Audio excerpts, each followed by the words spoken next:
have a fairly packed program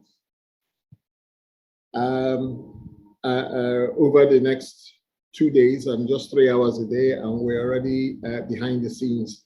So the first thing we're going to do this morning is some welcome address and goodwill messages. Professor Bart, who's the chairman of SEREDEC, will be giving us welcome address, and Professor Simon Ortuanya, the DG of the Southeast Governors Forum, will be making a few comments. I will then make a short presentation setting the scene for today. And following that, Professor Onyia will be moderating the session. When I make my presentation, it will become clear that we're keeping the discussants to a minimum and trying to get attendees to raise their comments and raise their questions. So we're actually hoping that we will have a lot more attendees, because we're trying to bring forward ideas that generally haven't been brought out before. Then the next session after that will be walking the talk on the Southeast economic policy issues, which Mazi Ohuabunwa, who is present, sir, thank you very much, will have an opportunity to point us in the right direction, and then we will follow up and have discussions around that. And then the afternoon session, well, not the afternoon, the third session is Madam Iyom Josephine Anenih, who is also online. Thank you very much for being here on time, Ma. And that session will be moderated by Ucheoma. And there's a deliberate policy to bring the ladies on to day one, because very often we, as Igbo people, we tend not to put the women right at the front, and yet in the reality, they're the ones who do all the heavy lifting, both in our local economies, in our family, and in everything. So we need to take on board and start to drive ourselves going forward from that point of view. So if Prof. Nnaji, if you're ready for your opening remarks. Thank you very much. Good morning, everyone. We welcome all of you to join this early morning to Southeast Summit, the 6th edition of it. I'd like to say that this summit is just coming at a difficult time in the lives of everybody. And I can really understand that because of COVID, we're not able to physically hold this summit that we normally hold, the way we normally hold it. So we're doing it virtually. And the thing for everyone is to get the proper feeling that actually we're having a conference, and that virtual summit delivers the same promise as physical, without the interaction.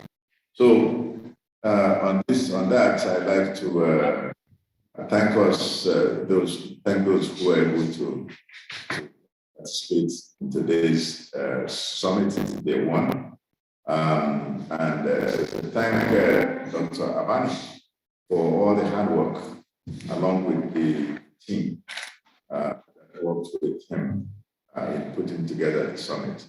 We look forward to vibrant discussions. I think that from the program that I saw, it's going to be very, very interesting. Thank you very much and welcome. Thank you very much, Prof. It seems Professor Ortuanya hasn't yet dialed in. We will circle back to him when he does to take some comments from him. But in order not to waste any further time and to try and bring us back online, let me go ahead and start my own presentation. Thank you. Okay, yikes. Now, just give me 2 seconds to share.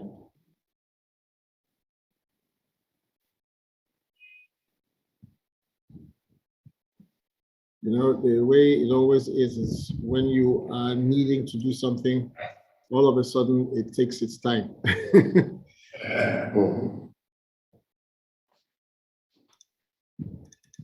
Okay. I hope you can see my screen. Very well. Right. So you're welcome. This is the 6th in the series of the Southeast Economic Summits. The theme is the realities of investing in the Southeast, risk mitigation strategies.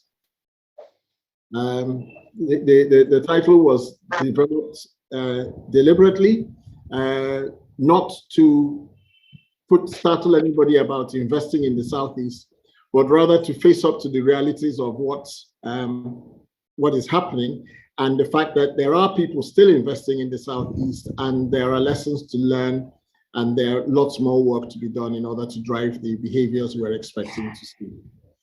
So by way of brief background, the Southeast Governors Forum and the private sector partners led by SEREDEC as significant regional platforms have been organizing their annual Southeast summits.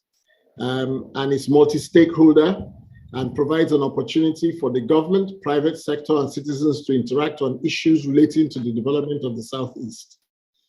It's been very successful in driving regional thinking and dialogue, especially around the ease of doing business and on specific regional infrastructure projects. And as we continue and the discussions continue, some of these will be unfolding because there are successes, although there's still a long way to go. I'll do a very quick top recap and then I'll just briefly talk about each of the C's and the unique attributes of them. This is so that everybody is on the same page.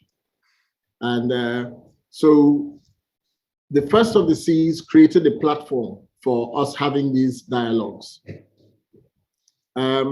Then C's 2 started to address the fundamentals in our infrastructure gap, identifying actions that we needed to take and doing geo-productivity survey by the Brenthurst Foundation, for example. Then C's 3 focused on investment opportunities and actually saw the signing of an MOU with the government of Dubai for the promotion of identified FDI, foreign direct investment into the Southeast. As you will know, there's not that much coming directly into the Southeast from FDI. Then C's 4 saw the deepening of the infrastructure conversation, along with sessions on how to fund investment and infrastructure. There were very remarkable ideas suggested, and some of them are leading to fruits that we can now see. C's 5 addressed the potential growth strategies post-COVID and showcased the activities of our youths. There was an Igbo group in the US. There were discussions around agri opportunities, funding opportunities with people from Smeden explaining what exactly were some of the issues bottlenecking the access to funding. And of course, our very own Peter Obi, former governor of Anambra State, gave us his words of wisdom and lots of examples of how he was empowering young people to make the best of the situation. And here we are now looking at ways we're going to do post-COVID. So the first one, the theme was the Southeast Economic and Security Summit. And really, it was the launch of SEREDEC's vision and mission as part of the C's. So the C's platform was to serve as a robust platform to drive sustainable economic growth and social development, as well as the enhancement of security in the Southeast region, and support think tanks for development of strategies mobilization. Work is ongoing on this, and by next year, we will have a full launch. It might seem like it's a little bit slow, but it's important that we get the foundations right for how SEES itself goes forward. So it's from the kickstart for us to start doing the work. The second one, the theme was repositioning the Southeast for rapid economic development. And the key outcomes was the Southeast Governors Forum driven geo-productivity mapping with the Brenthurst Foundation, extensive mapping of stakeholder interest, potential actions to address infrastructure gaps in agriculture, transport, healthcare, industry. We saw some really awesome presentations and lots of ideas from key players across the piece. And there was a development of an overarching project for the Southeast. And also a lot of work was done identifying the ease of doing business bottlenecks and action plans to address capacity building, multiple taxation, access to credit, land tenure, all of the things that we have there. We have an extensive action plan, which we keep on trying to go back to in dealing with the governments in order to try and do their own part where they need to. It's to our credit that we have got a presidential aspirant and a gubernatorial aspirant here today. So hopefully when they get into power, they will help us kickstart some of those items where it requires a full partnership with government. The third theme sees in 2018 was Southeast Nigeria as an investment destination. And again, we worked with the bottlenecks, but with a lot of work that was done through our partner then, Pearl, DFID Pearl, we were able to help a lot of the states improve their rankings in the World Bank Ease of Doing Business report in 2018. It was quite remarkable, some of the steps, and some states like Enugu went right up into the top 9. Yes. And then we also went into an investment partnership with the Dubai government and actually signed an MOU. Their representatives attended, and we also had presentations from Russian Federation and various other groups. A lot of this work is ongoing in the background. And then we also conducted, as a result of the work coming out from there, a practical review of the traditional Igbo human capital utilization projects and the ethics. And I'm pleased to say that this particular piece of work that was done, again with the assistance of Pearl, has actually now led to the presentation that will be coming up tomorrow by Pascal Umukwe and Professor Ndubisi Ekekwe, who have now got the Harvard Business Review on Igbo apprenticeship scheme. So it's now gone international and is already being used in an approach by people like Amazon and so on. So there are practical outcomes from each of these C's that some of them will be explored again as we go through this conference, and other ones will be taking on people's ideas and how they want to engage with them. C's 4 really started to talk about how we're financing the Southeast economic development, and there were specific discussions around the gas pipeline, the rail network, the hospital projects, and adoption of Enyimba City by the Abia State government, which was a very big success. Abia State is now leading on the Enyimba City from the government side. A rail network is already in place. I won't steal other people's thunder, but there's already rail networks to connect it up to One. So there's a lot of stuff going on. Afrexim Bank and UK Trades are providing some funding. Again, I won't steal anybody's thunder, but there's a lot of money that is coming into some of the projects that SEES and SEREDEC have identified and are working on in order to make some of these dreams realities. And we've started to get volunteers and philanthropists to invest in modern STEM education, very important, and improving some sort of traditional method of certifying. This is a continuation of the work that is now accumulated in the Harvard review. Just a second.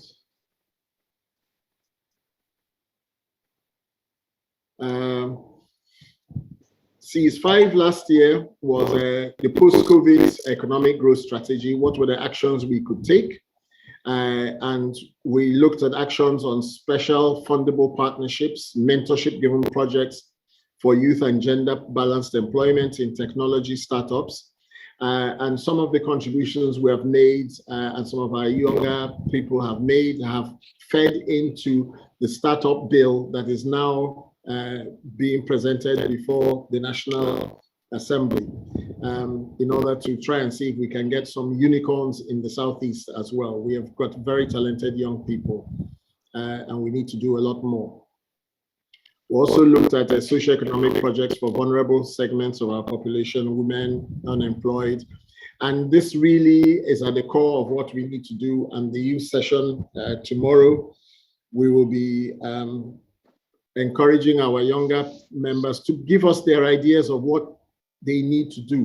It's not jobs, it's how to create jobs, it's how to keep people occupied, because it's not just enough. Nobody who earns a salary anywhere is ever got enough money. So we need to change our entire approach with our youth and build capacity amongst the youth to be able to take actions further. And today is the 6th summit. And we're looking at everything is built around the 4 main constituents as the engine for Southeast entrepreneurship and industrialization. The youth, the women, and we call them 2, 1, or 2, that's why we say there are 4 of them. There are 2 major diaspora groups. Those outside Nigeria, those who people generally think of diaspora, but more importantly, those who are inside Nigeria but outside Igbo land, such as the Igbo industrialists in Lagos and other major conurbations. And it's very important with all of the various issues that are happening in the political economy of Nigeria that some of this investment actually makes its way back home, because these investments will provide jobs, will provide security, and will also start to address some of the major issues that we have. So the sessions have been deliberately planned with just a few speakers, in most cases just 1 speaker and a moderator, with a little bit of time so that we spend more time with the participants giving us their own comments, suggestions, and potential solutions. It's very easy to throw out, why don't you? It's far more difficult to say, if I was, I would do. And so we would like to encourage all participants to say, if I was, this is what I would do, so that we can distill them down. So it's not a talk shop, it's action plans. We're going to be exploring the realities and myths that appear as risks to investing in the Southeast, learning from each other the mitigation strategies that collectively we can take to promote investment in the Southeast, especially by Southeasterners. How can the region mobilize required investments, especially from Igbo investors, businesses, entrepreneurs, and citizens, both in Nigeria and in the what we would think of the diaspora outside Nigerian shores? And what actions can we take? So I mentioned earlier on, these are the 6 technical sessions. And what we are expecting is that the moderators and speakers will be setting the scene for each of the sub-themes above. The presentations will be followed by comments, questions, suggestions, positive critique from participants. The objective is to distill a series of actionable suggestions that can be taken forward by policymakers, government, private sector actors, and security services as appropriate. We want it to be interactive, so we want both members of the audience and speakers and moderators to use the platform to share solutions and ideas that would not normally see the light of day. Sometimes when you're doing a brainstorm, it's very easy to come down and list out a whole pile of things like a manifesto. It's far more difficult to listen. C6 is about listening to what people are saying so that together we can distill something that's great for all of us going forward. And my team will be taking down notes. We're recording this, we're live streaming on YouTube as well. And hopefully by the end of this, we will be able to take a series of actions or suggestions that will be shared with everybody that we can start to develop. So at this point, I'll stop and I'll say thank you. Professor Onyia, if I could hand over to you to moderate questions for the next 15 minutes. Thank you very much. Okay.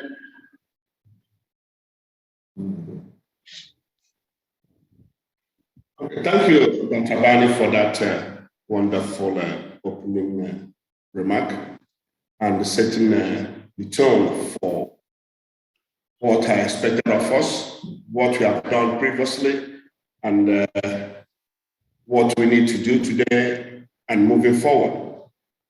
Having said that, I would also like to welcome each and every one of us who have taken time to join this summit virtually, regardless of where you are across the globe.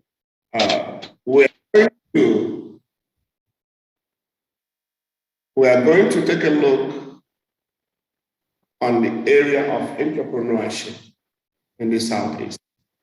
As agenda has it, what are those 4 areas? We're looking at the women, youth, those that are in the Southeast and those that are out of Southeast. When we talk about the diaspora, both those outside the Southeast and those overseas. What we need to do is to find a way in creating that spirit of entrepreneurship that has been part of the core values of the Igbos. How can we regain the whole spirit to make sure that our youth, those that are coming after us, will not depend on salaries to be able to take care of themselves. So today, in these 2 days, we'll have an opportunity to come up with solutions. This is not a talk shop. We have to come up with solutions on how we can make these things work and how we can attract investors in the Southeast. Because the Southeast is an area that have whatever thing it takes for an investor to come and invest. We have the human capital, and the citizens are ready to work, and they are ready to give their best as long as the enabling environment is available. So having said that, I would like for us to get started, and this issue of question and answer, if anyone has any question or comments to add before we get started. While we are doing that, the DG of the Southeast Governors Forum will be joining us shortly. So as soon as he logs in, we will give him time to give his welcome address. So the forum is open for us to be able to ask questions and so that we can get started with the business of the day. Thank you very much. Thank you. Please, I've got Charles Budaga, I've permitted you to talk. Budaga. Charles, please go ahead. Unmute yourself.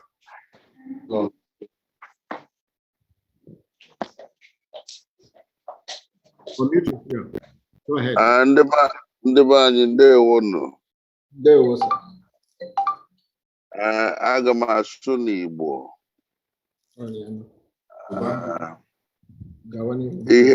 Ihe niile unu na-ekwu mara mma, kama na ife m na-ajụ bụ, with this insecurity situation in the Southeast, ọ na-adịkwa m ka a ga-ebugoro ụzọ Zatan wee zọba ute, maka na onye jere ịkọ ugbo na-ebugo n'ụzọ sụchaa ọfịa fụ na ọ dị mma na akọ ife na ụmụ afịfịa ma na-ata ife akọrọ n'ubi. Nsogbu adị n'ala Igbo na nke na ndị be anyị na-azụkwuzi afịa n'ụbọchị Mọnde ada apụta afịa, ọ jọgbukwa n'onwe ya. a na-adịkwanụ nke a ga-ebu ụzọ fụ mara ihe a ga-eme ya bụ ihe wee fụ na anaba anyị dị safe and secure. Ọ ga-abụzi ya na-eme invest na be anyị ọ bụrụ eziokwu. Ọ kwakọrọ m n'ọnụ. Daalụnụ. Ndewo sir. Go after Bart Nnaji. I like come add one night Udogara not the as what before at a wood. I know I say Onyia can advice na deka na power plant na ndị ọzọ a ga-eji wee weta ọkụ onye a na-ekwu okwu ya ekwuchara a ga-eji wee weta ọkụ na Igbo land na Abani a ga-eji ụmụaka na-eme ihe a na-eme ga-eji wee nweta ọrụ ma ogologo ọrụ aka dị n'iche n'iche maka abụ na ya amasị ọka echeru ka udo dị ka ọ ka a na-aga n'ihu ọkakwa ebe anyị tinyegoro ya bụ ihe etinye maka echi anyị ga-akọwa ihe anyị nego n'ihe gbasara electricity. So ana m asị ka njọ alụ Chifu Udogara nwere na ndị na-etinyegolu ihe niile ha nwere dịka na businesses na Igbo land. Onye ọ bụ ihe anyị na-ekwu maka o nwere ihe ọzọ m ga-ekwupụta ka nnugodo alụ a ga-atụba na ya bụ ya.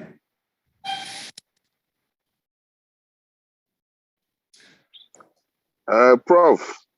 Yes. Prof, ekene m. Ekene. Akwụ ya bụ okwu Igbo anwa na mberede ka eji ama dike, mana mberede nyere dike. Nsogbu adịrọ amejunu maka ụjọ wee rapụ ije ọgụ. Ife dịka all those kind of investment ọ dị mkpa na aga na-aga n'iru. Amasị na be anyị adịrọ safe si na ama na-eme ndị anwa a ga na-eme kama na ana m elo na ọ bụ na enwewe ike fụ na be anyị dị safer, the more the better.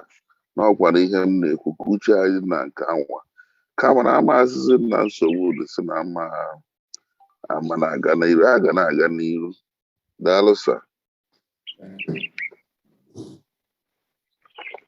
Ndewo Chief, aha m bụ Prọfesọ Onyia ajụjụ ị jụrụ na eretro dị nnọọ dị mma. Arịrịọ anyị nwekọrọ maka nsogbu dị n'ala Igbo ime biznes n'ala Igbo. Ọ ga-akpa mma ka anyị hazie ụlọ anyị ahazie. Ndị na-abịakwa na-enye nsogbu a n'ala Igbo ha esikwa n'esi bịa. Ọkwa ndị anyị na ha nọ n'ala Igbo a na-eme ihe ọgba aghara.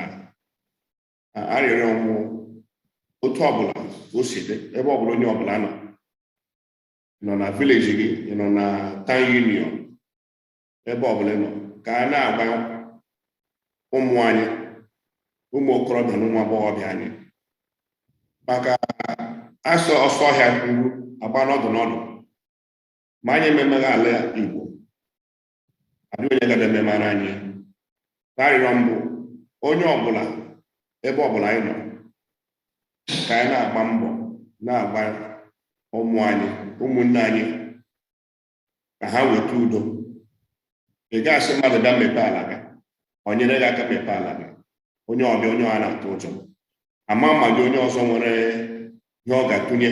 If any other person has any question or comment as we progress, please, the forum is open. Thank you.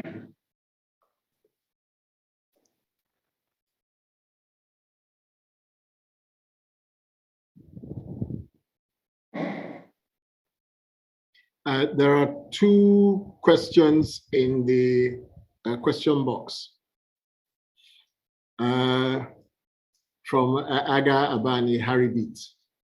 I would like to know in this summit what our governors are doing to industrialize and also attract investments to the Southeast. Sorry, I didn't get that. He would like to know. I would like to know in this summit what our governors are doing to industrialize and also attract investment to the Southeast. Mm-hmm. And while we're thinking of that question, may I also point out to Prof that Professor Simon is Ortuanya, the DG Southeast Governors Forum, is now in the room. Okay. The answer doesn't direct. From DG Governors Forum. Because Prof. Mongema God Nangada. The governor outside if you were with investment and industrialization, I will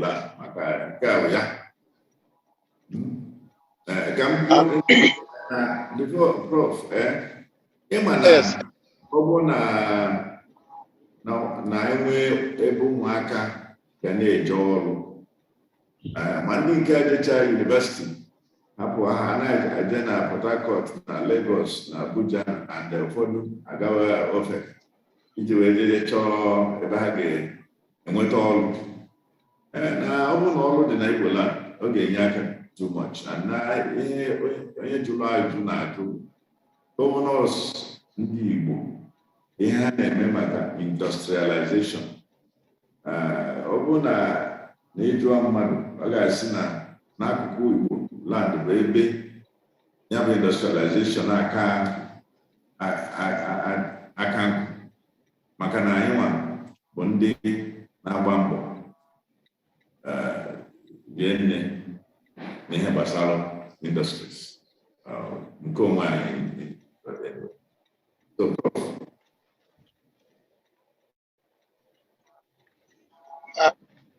Hello, Prof. I'm not in Anenih. You can go to any welcome address before Isaiah. Okay. Kenga, I'm the doctor.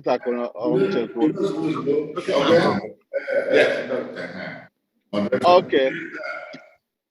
Professor Ortuanya, the floor is yours.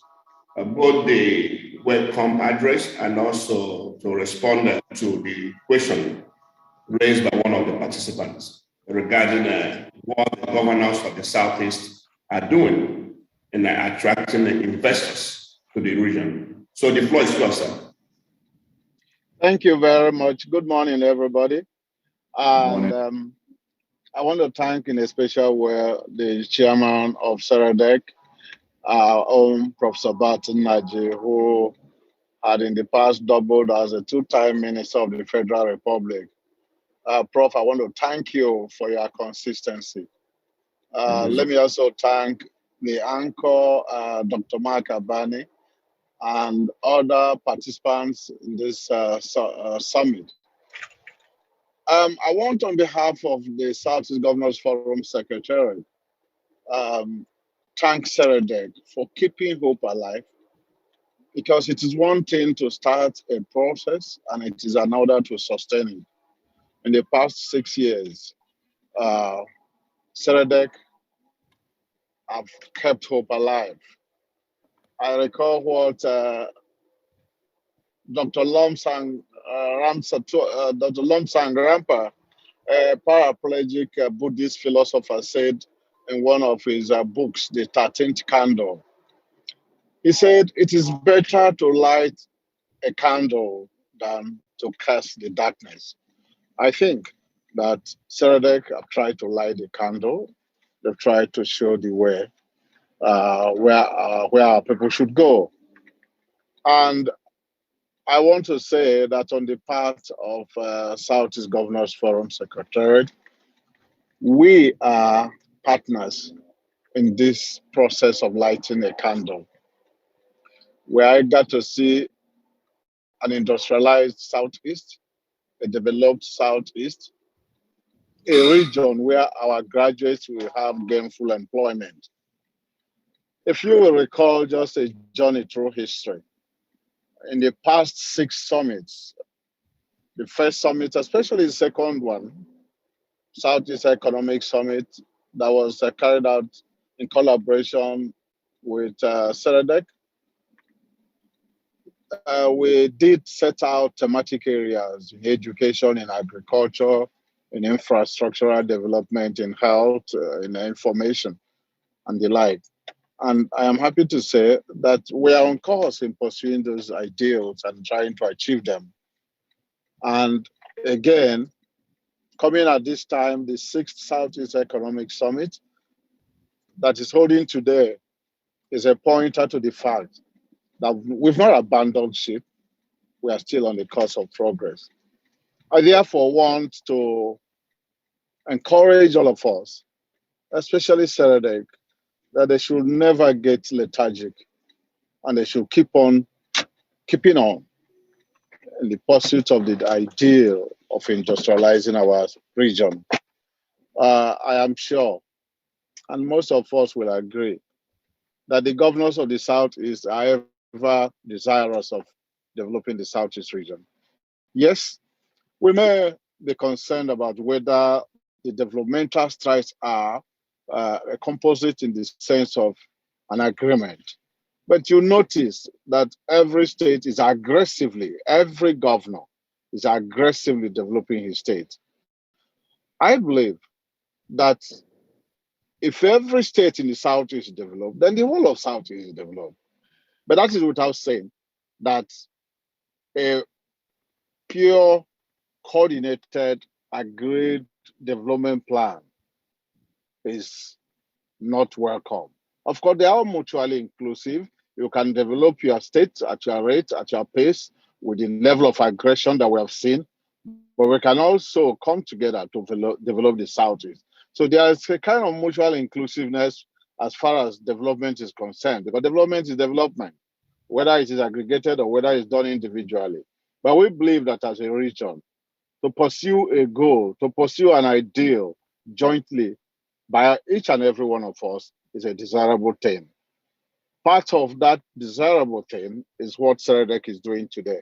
So we're hand in gloves with you, SEREDEC, and we want to commend you and we want to commend your team for what you are doing.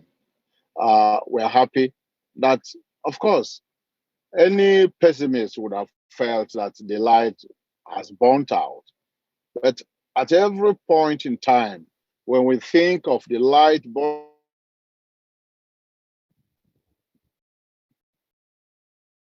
burning out, SEREDEC, we say, no, pleased with SEREDEC, we are pleased with all our partners, we are pleased with the FID, we are pleased with Ucheoma and her team and the rest of us that have been in this team the past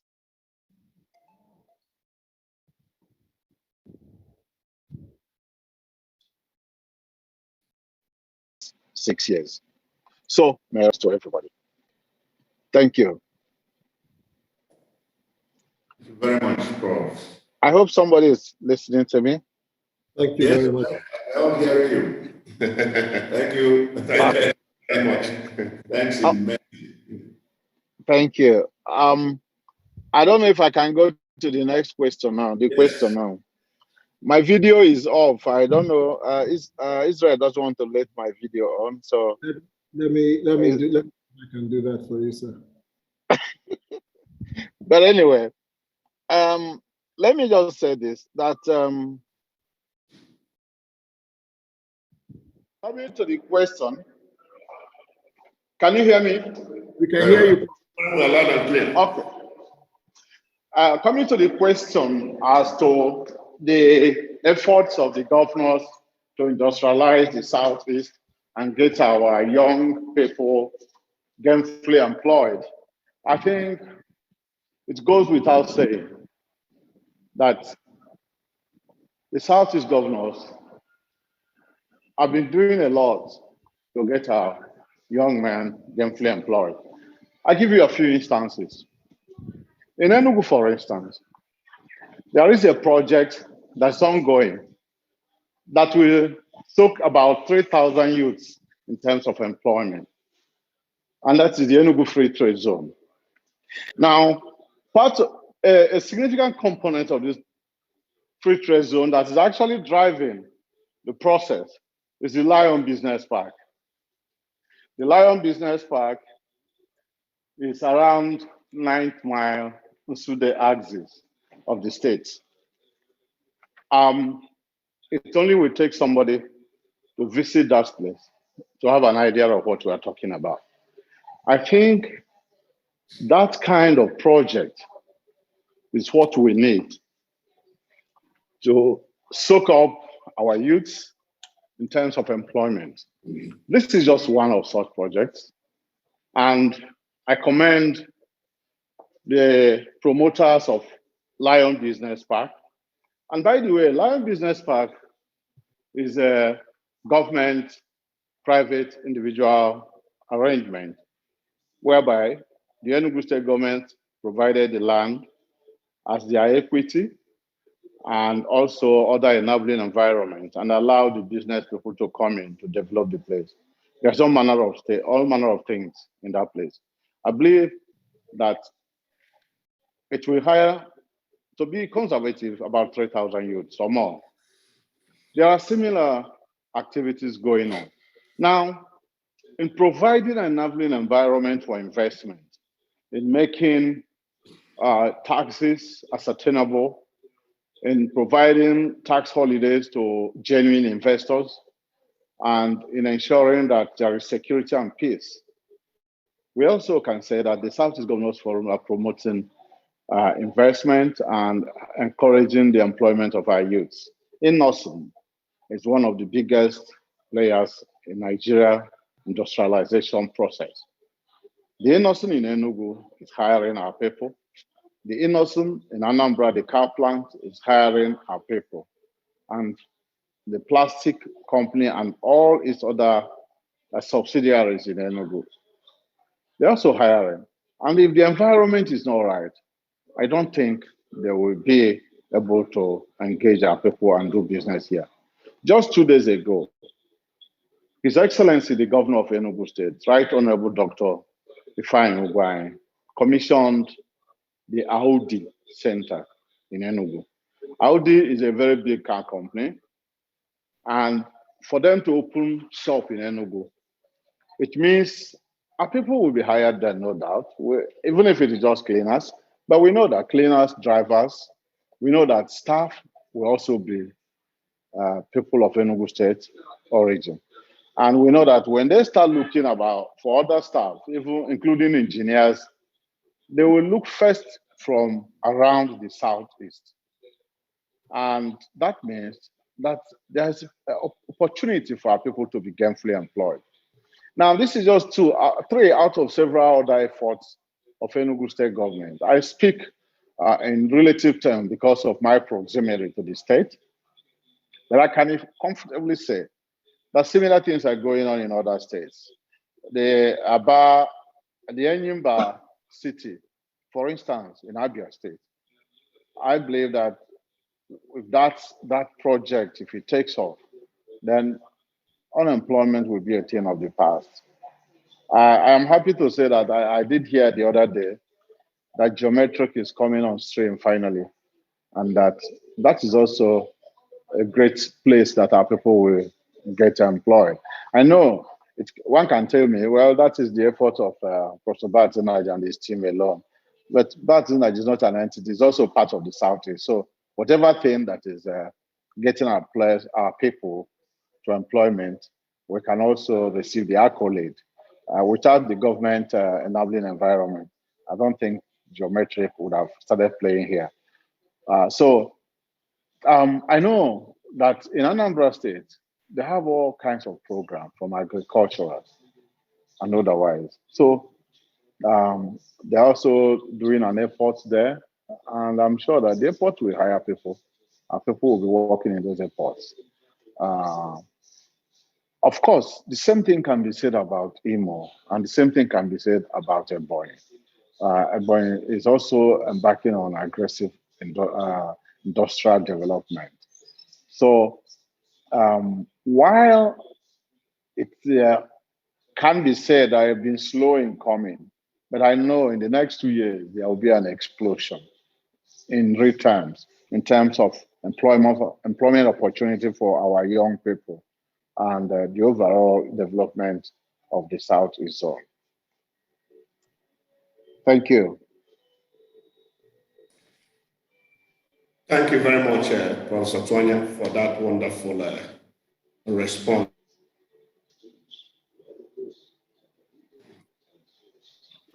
Especially DFID, Ford Foundation, and the Southeast Governors Forum. It has been a very wonderful partnership that has kept us going, and I know that the spirit and the drive will intensify as years go by.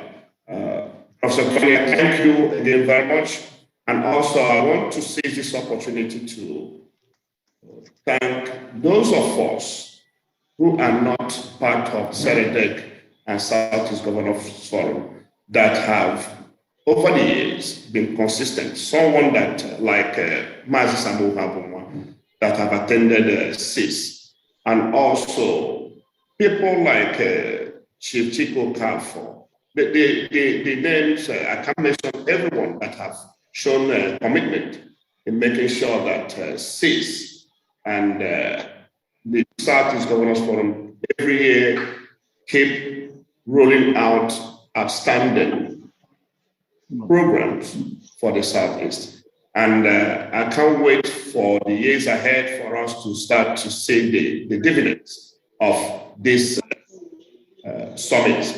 And some of the dividends are already in the pipeline. Some of them have started to manifest, like the Iyom Economic City, the geometric integrated power project.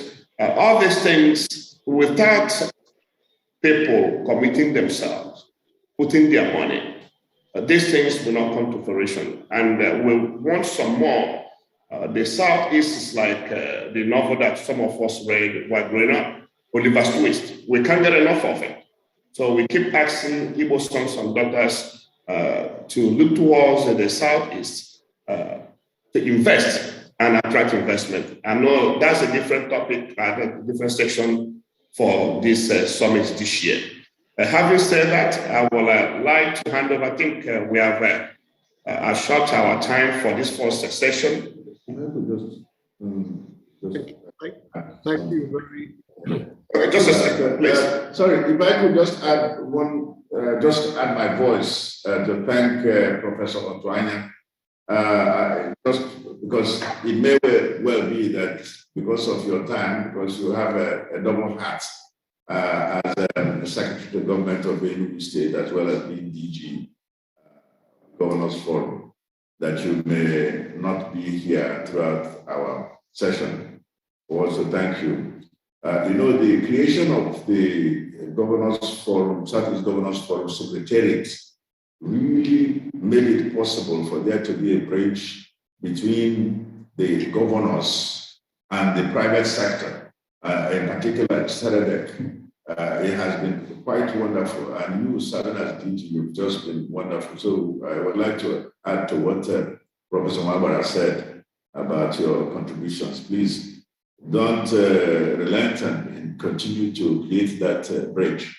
One other person that is so important, had been important in this process, even though her organization needed to have continued, is Ucheoma. Egwuatu. Thank you very much for the support. So the DFID support has been fantastic.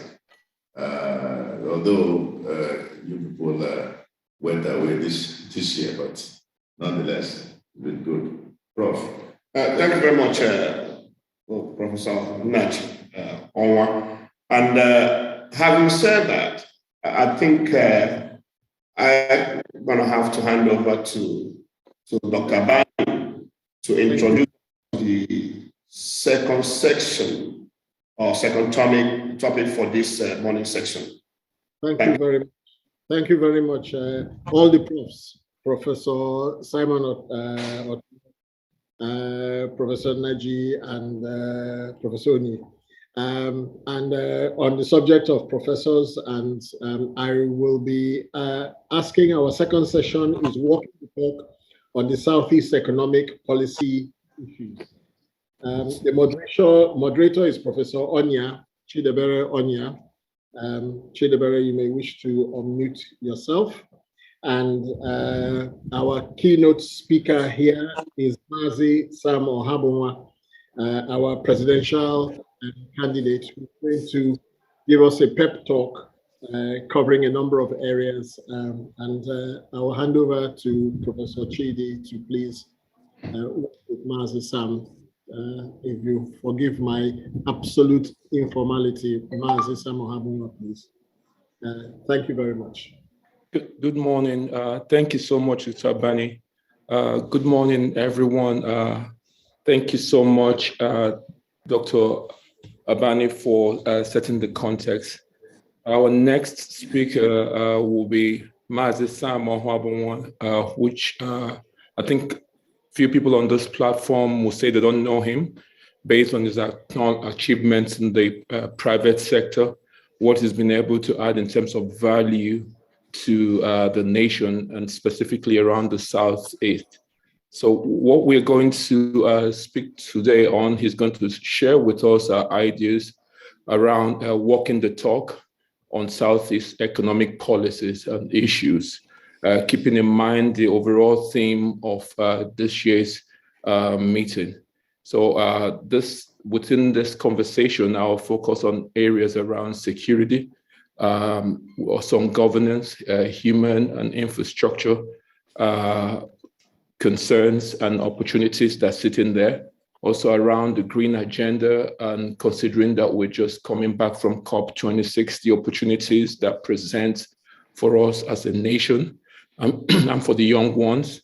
And finally, around energy and other related targets when we speak of carbon credits clause. So I'm going to bring in Mazi Ohuabunwa to speak to us. Mazi Ohuabunwa, good morning and welcome. Over to you. Good morning. Thank you very much. Very distinguished ladies and gentlemen on this platform this morning. I acknowledge you all, but I would not but mention my big friend and brother and co-traveler in this effort to change the narrative of the Southeast and Nigeria, Professor Nnaji.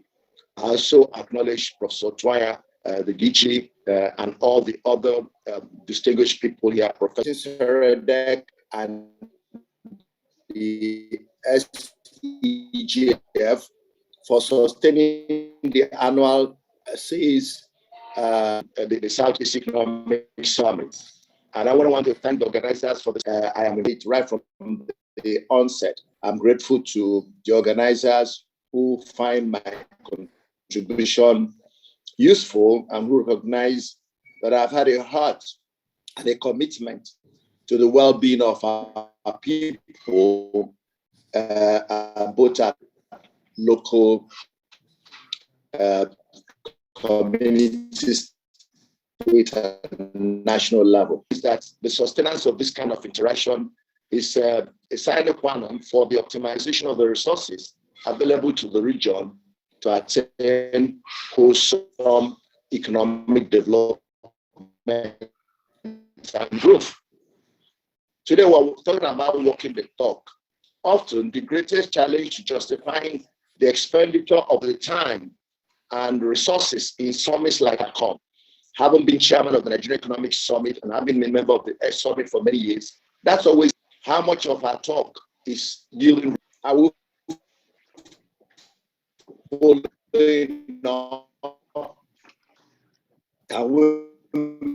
make success. These are the things that keep troubling us each time we have to gather people and ask them to leave their businesses and invest their time to come to these ideas are harvested from these workshops, and they end up in communiques with no consequential impact on the citizens. It's my hope that we can identify some action that have been taken since the inception. So, Mazi Ohuabunwa, I'm not sure what's going on with your network. We can barely hear you. Okay, are you hearing me now? Now we can hear you. You keep coming in and out, but we can hear you now. So proceed. I'm sorry. I wish I could do something about it. So I was just saying that it's my hope that we can identify some actions taken since the inception of these summits in pursuit of regional economic integration and growth.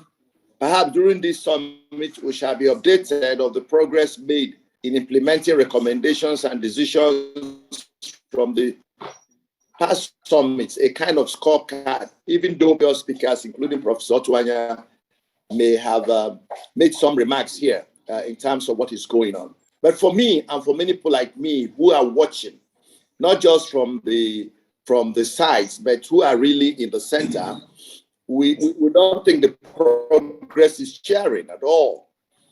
We seem to have moved certainly from the situation where our governors could not come and where they lack leadership. Often when nationally, everybody saying, where's the voice of the South? Who is speaking for us? Even when meetings are convened, South governors meetings, we're looking for governors and looking for people of substance. We seem to have moved there to where we now have meetings regularly by our governors. Unity of purpose are yet to be fully realized.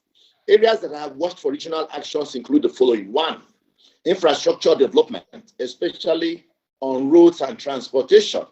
The Southeastern Ring Road that was touted so many years ago is yet to see the light of the day.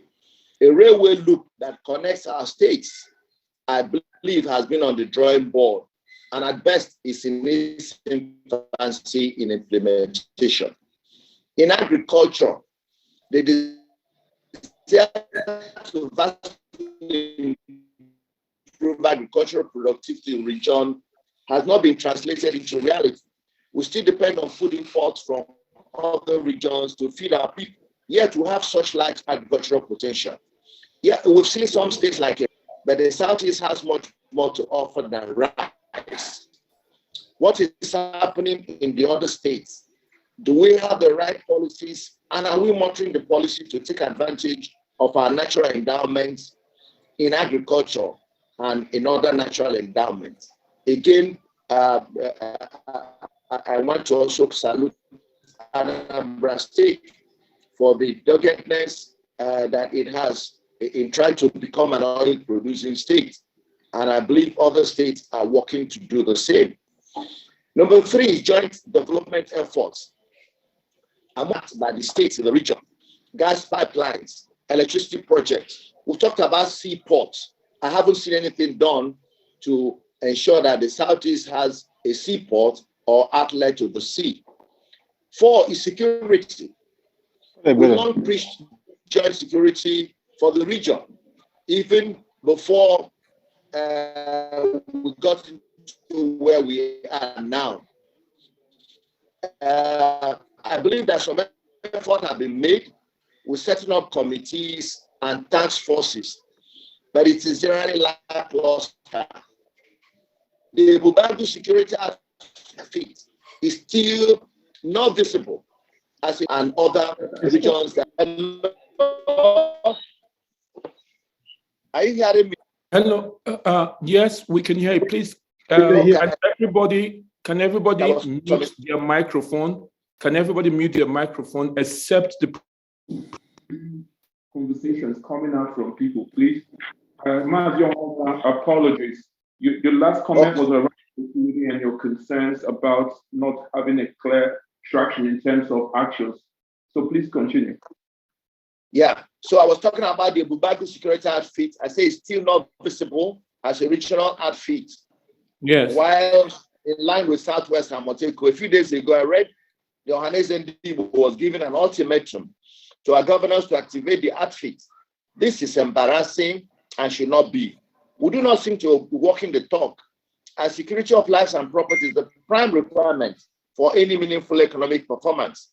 The first gentleman who asked question on this platform today hit at that square. And I think that we need to really show that we are determined to create a safe environment in cost of governance. This one area on reducing duplication of bureaucracy and looking for how to synergize our bureaucratic and public sector activities.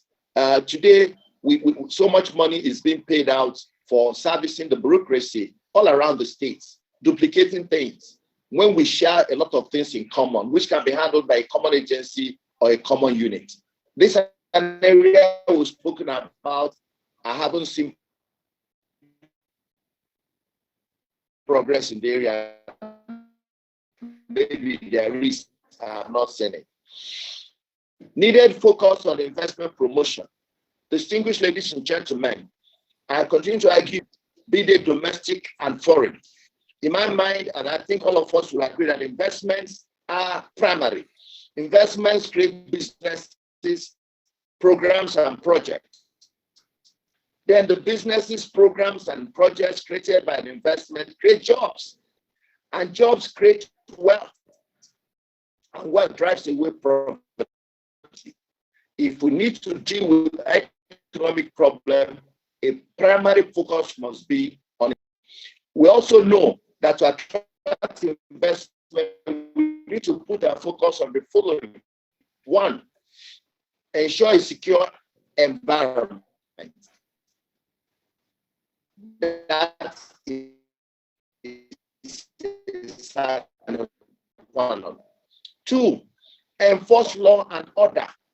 Number four, ensure with one government, with one head of department, and the kind of policy stability that put geometric where it is today, and all the pain it has caused all investors and partners of that project.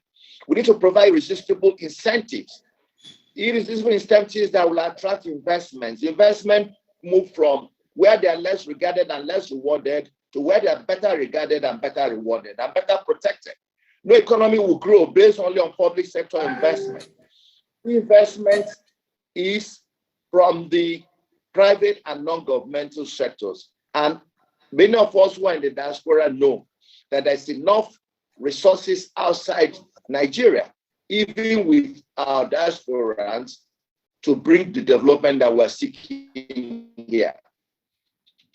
Therefore, the focus must remain in making and that is where the work must be, so that we can pull in FDIs, diaspora and non-governmental aids, investments, and funds that are going to some other regions.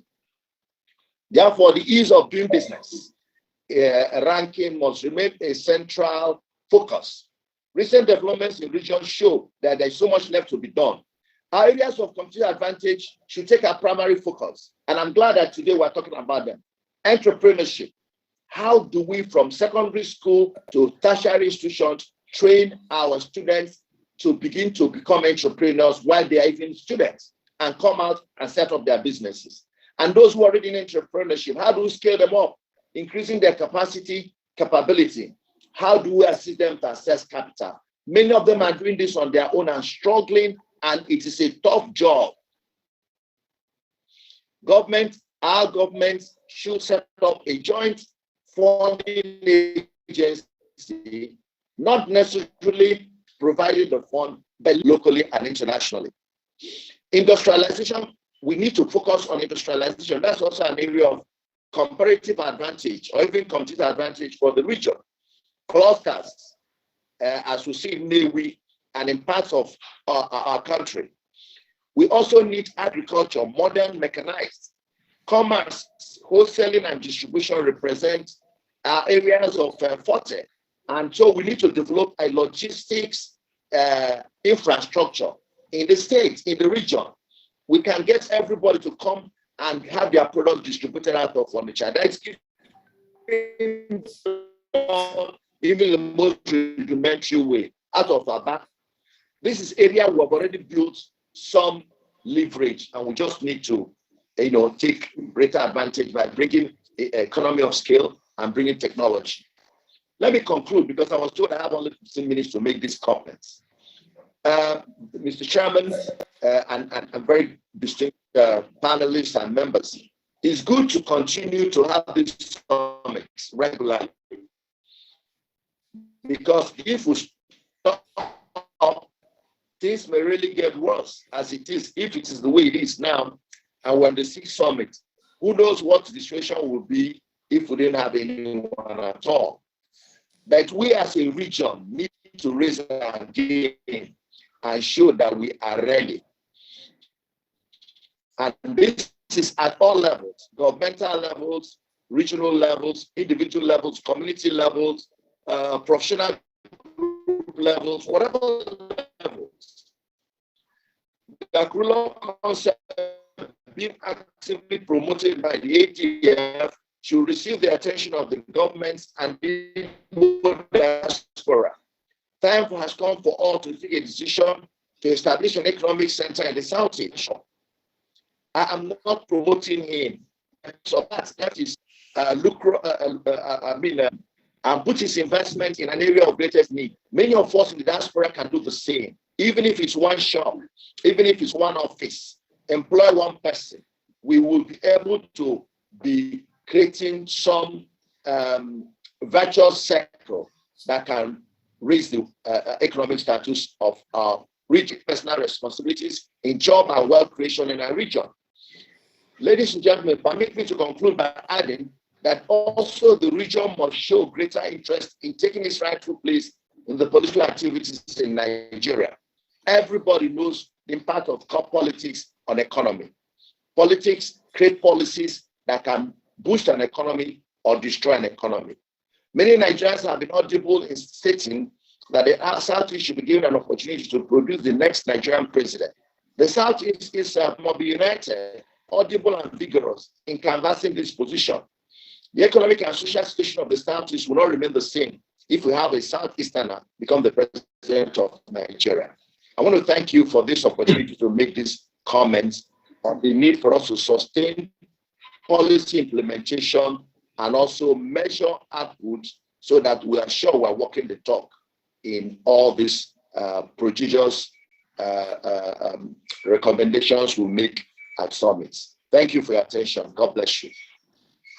Thank you so much, Mazi, Sam Ohuabunwa, for very brilliant presentation. Quite a bit loaded in 15 minutes that it will take us a little time to unpack. But I'm just going to start with a few of the points you made that I think maybe, and also open it up to the panelists to share some of their thoughts, contribute, and add to the quality of what you have presented. One of it being key, a need to actually evaluate, and Professor Bart Nnaji talked about this, even Dr. Mark Abani, on records, SEREDEC tracking performance, and they have this, and please, gentlemen, jump in to address it, because I think this is critical, that from the time we've started, a few things have been shared at the very beginning at different settings over the years on some specific initiatives that's been set out as valuable to the Southeast. If there's been something like a scorecard, Professor Nnaji, I know you spoke to this, something like a scorecard that we can point participants that may not know to be able to check and also see the progress we've made so far from the beginning. There is a tracker, sorry to interrupt. There is a tracker that will soon be available early next year that will track all the things that we've been doing. it's well in hand. All right. Thank you so much, Dr. Abani. Thank you. The tracker will be available very soon. People that have participated will see value of their contribution over the years. Progress, you spoke about progress not being encouraging, especially around leadership. And this is very important. I share your view and most people here. Yes, there's been progress from when there seemed to be no clear coordination amongst the Southeast governors to a point where there's now frequency, the quality of the engagements are quite concerning for me and for most people here. Most people in the diaspora, most people at home, feeling like there's no cohesion in leadership. But just on that point, what are some of the specific things you think? And I'm glad we started this with Professor Ortuanya, who sits on this committee before he became the Secretary to Government. So I know he's wearing two hats. Professor Ortuanya, are you still with us? He's logged in, but we don't know if he's there. Okay. So just throwing this out to everyone, including Mazi Ohuabunwa, specifics of what you think can become a sign of cohesion and progress. I know you talked about some of the regional projects, joint projects, reduction in bureaucracy, in essence, optimizing capacity within the ministry at the sub-national level and the Southeast. What could be specific examples that you would want to see as a mark of tracking or showing progress? Over.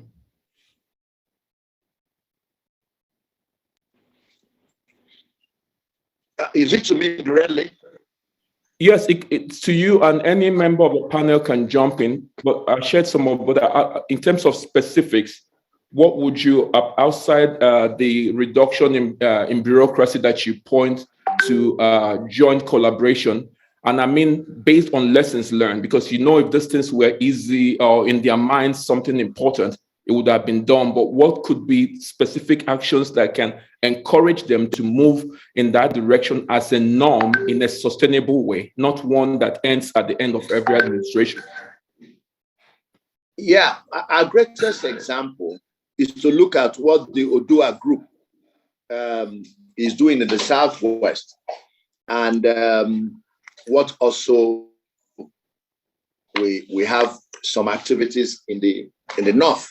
But let's name the answer. The Odua group, they have formulated something like what we're doing, and they have a setup, a kind of commission in the Southeast Governors Forum. I do not know how they are resourced, but I only know Professor Ortuanya if he's still the DG. What else is there? What other things are they doing except organizing the meetings of the governors once in a while and issue statements? One needs to know what they are doing, because I remember the name of the group. Is it Dawn? Is it Dawn something?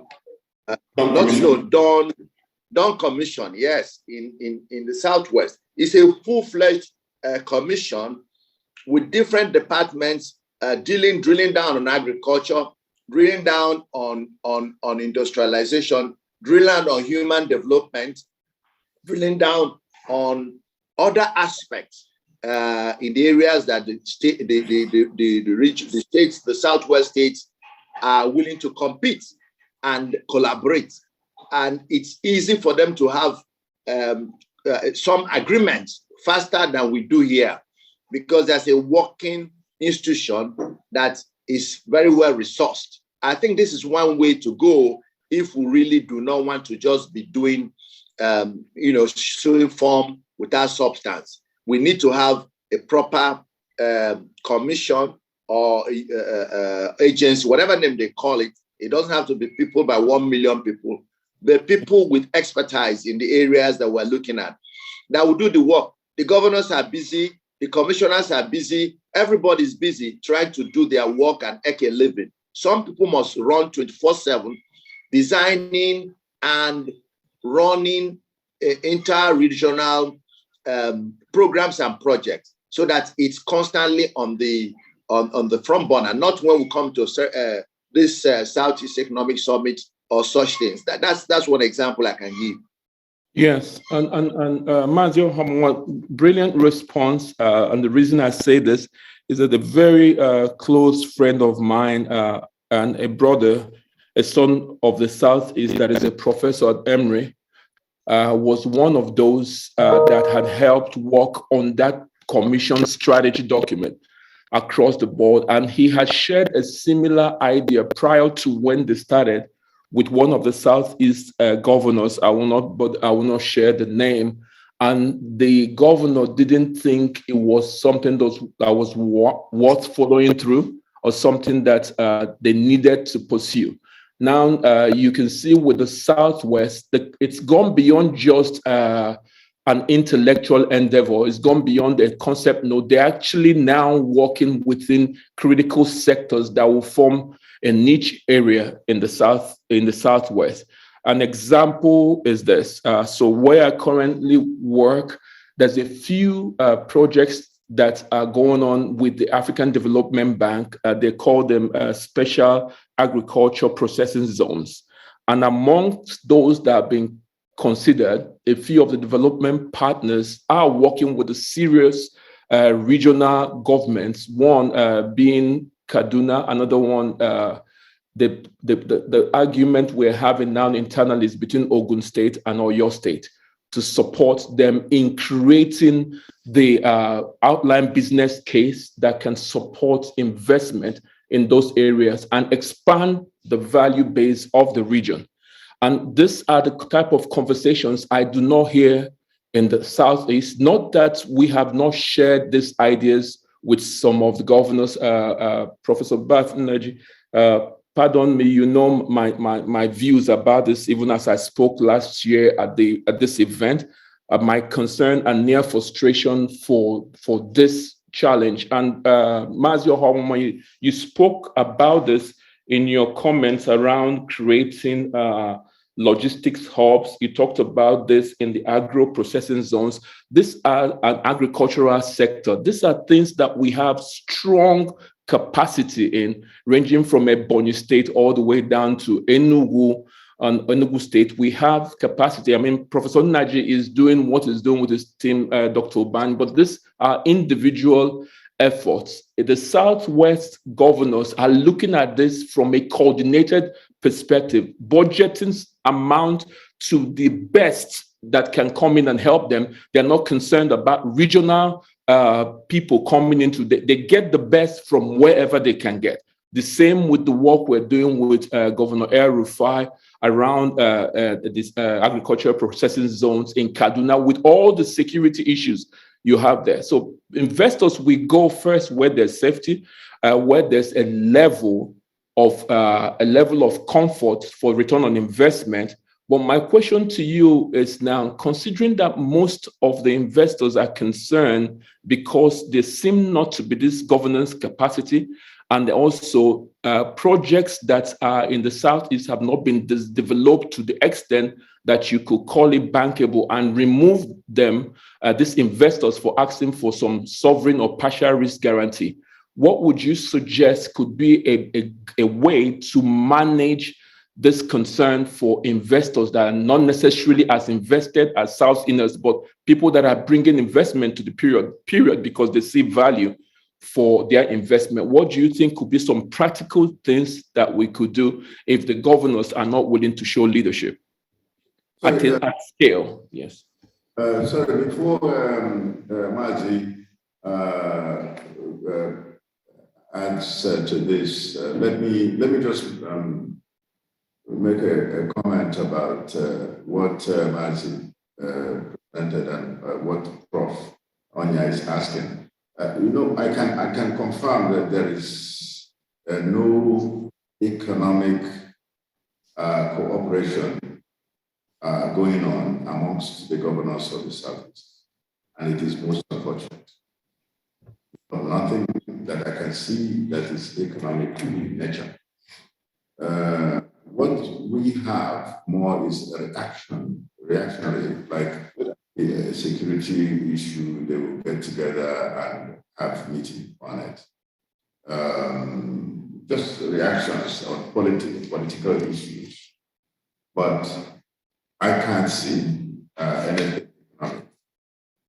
So you're quite right, Prof, that the Dawn Commission and Mazi, yes, that the Dawn Commission, they are quite advanced on all fronts of economic development of the region. And you can see how Lagos is merging with Ogun State and so on in terms of development.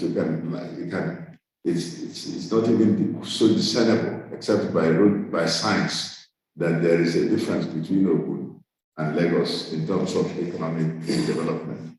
I serve as co-chancellor of Bells University Technology in Ota. And when I drive to Ota from Lagos, it's just one continuous development all the way to Ota. So it's incredible. We are very far. In fact, our university has even set up a degree program just to for those who are working in industry that want to get degrees. We call it top-up program. They want to top up their education. Imagine that. That's how far they have gone. We have an actual degree program. In fact, when we have convocation, we have 2 days convocation just to accommodate those who are in top-up and those who are regular students. So we're just not even starting here. What we really have to the whole point of SEREDEC is to drag along, if I'm going to use that word crudely, to drag along the governors into doing the correct thing. And we have to continue to persist. We just can't give up.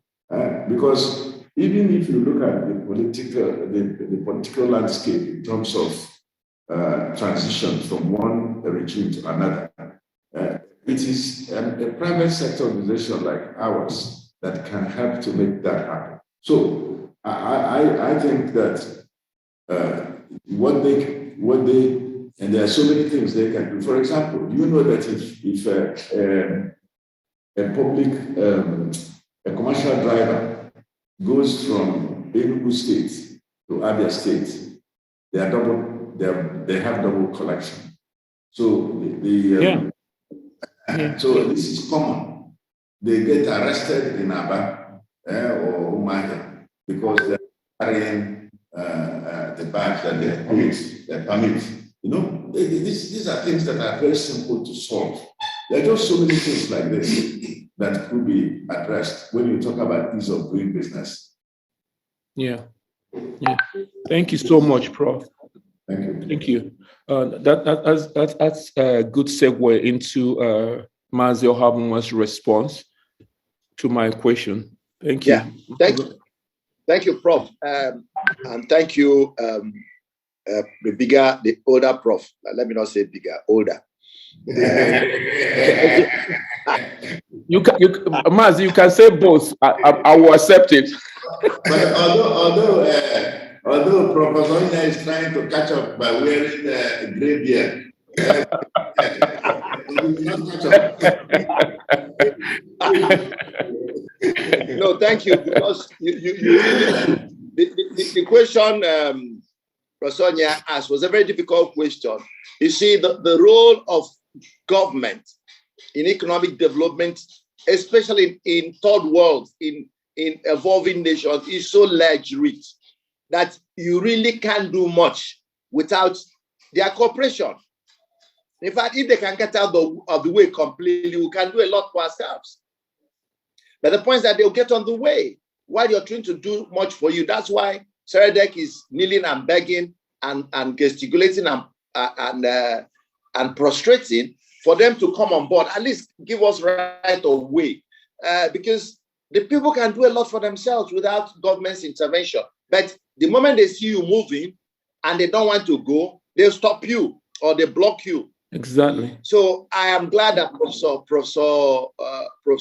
Bart, opened it up, because I see that in things like that, sometimes people are being politically correct and wondering what to say, what not to say. Exactly. Unfortunately, I haven't gotten that proper training. That's why I put my issues the way I think they ought to be put. Professor Bart said he can't see any evidence. I mean, that's the bitter truth. And I'm calling for all of us to tell more of this truth to ourselves, to power, to individuals, all of us. That's where salvation can begin to come to our region. So we should keep telling it that these things are not working. They are not doing what we expect them to do. The advantage of the endowments that we have, to leverage on the competencies that we have that can be shared, all the resources we can share. It's painful that in need, you go from one to another, you're treated like an alien, you pay double tax, when there should be free flow. People don't understand the power of economic interaction, that the mere fact that people come into your territory, you don't even need to ask them to pay anything to come into your territory. They are bringing economic opportunities for you by coming in at all, because on their way, they're going to buy banana, they're going to buy granite, they're going to buy water. This is things produced in your environment, even if you didn't charge them. And that is way to create more economic throughput of how economy can pull up an economy. That's why we're poor performing, low GDP growth, low productivity, because our leaders don't seem to quite understand how we can pull up our economy. Simple little things that do not cost us money, but that will bring us money. So your question is, what do we do? Again, Prof. Bart gave my talk, which is, if we find a private sector organization like SEREDEC, let's all come on board. Let's enlarge it. Let's make it bigger, so that we can have a voice, and we can then, they say money talks. If we have a large pool of resources together, they can listen to us. Nigerians listen to, even President Buhari listen to Dangote. The ministers go to Dangote. Everybody goes to Dangote. Why? Because of the size of businesses he has set up, because of the size of economic powerhouse that he has become. So even though you say he also received government support, because without government support, he wouldn't have reached there. But for me, SEREDEC and such private sector groups that are uniting the Southeast, let's pay attention to them and focus. Maybe someday we'll have governors who have a better understanding of the need for this integration, the need for us to speak one voice, provide appropriate leadership, motivate the people, energize the people. The Southeasterners are entrepreneurial, they're hardworking, they are people that are not looking for pity, they are looking for just create an enabling environment, give them some support, clean the roads for them, build the markets for them, just give them space to operate. They will turn this place into Dubai, turn it into a big commercial center. But you go to Onyia, the roads are not clean. Everywhere is clogged up. The traffic management is poor. So I don't even know where to start and where to end. But let me answer your question specifically. We need to have a stronger voice, make a stronger statement, and be able to also put our, put where your mouth is. Let's pull resources together to be a major bulwark against some of these problems we are facing. All right, thank you so much. Thank you, Mazi, and thank you, Prof, for your intervention at the beginning. I'm going to switch gear because I'm mindful of time. And please, if you have questions within the audience, the group logged in, you can send it to the chat platform, and then Dr. Abani can share that with me so I can read it out to whoever the question is related to their last comment. Just switching gears on the conference of parties, let me give a little context to my question. About a month and a half ago, I had a meeting with the Deputy Secretary General of the United Nations there in New York. And at that meeting, we discussed issues around Nigeria's determined contribution, the progress towards it, and how this can help with opening up the space for climate finance coming into Nigeria. She said after COP26 that she would like to follow up with that meeting. And on Thursday, that comment was achieved by her asking her Assistant Secretary General to engage with myself and my team around some of the work we're doing with helping Nigeria with selecting bankable pipeline projects that can qualify for climate funding. And in all the, we started with about 41,000 projects submitted to the Ministry of Budget and National Planning. And Mazi Ohuabunwa, you'll be shocked that out of this number, we were able to identify 2, and those 2 were scaled out around our budget process over 3 or 4 years, which is difficult for private sector to come in and do any work, or even difficult for it after helping Budget Office and helping BPE to be able to achieve this level of preparedness for these projects. So this is me giving you a context at the national level.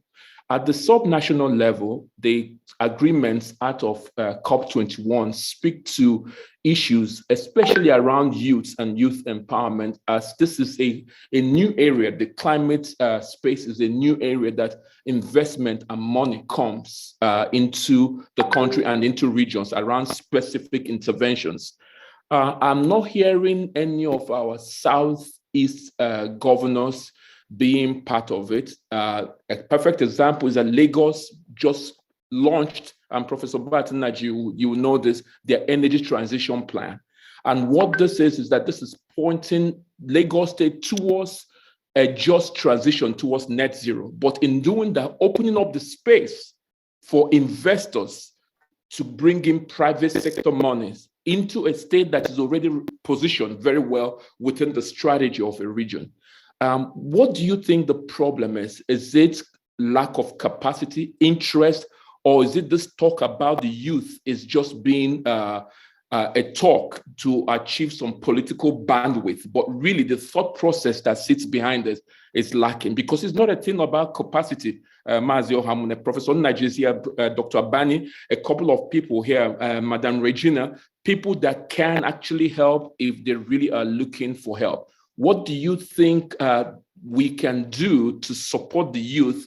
Because under this whole agreement as it relates to SDG 7, access to electricity, there's some key things that SE for All talks about the youth in Africa, helping improve the capacity of the youth in Africa in a space that's opening up. What do you think that we can do so that the region begins to understand that the whole globe is changing and climate finance can also contribute to our sustainable growth, especially as it relates to just transition? Over. Thank you, Prof. I'm sorry. The issue is that we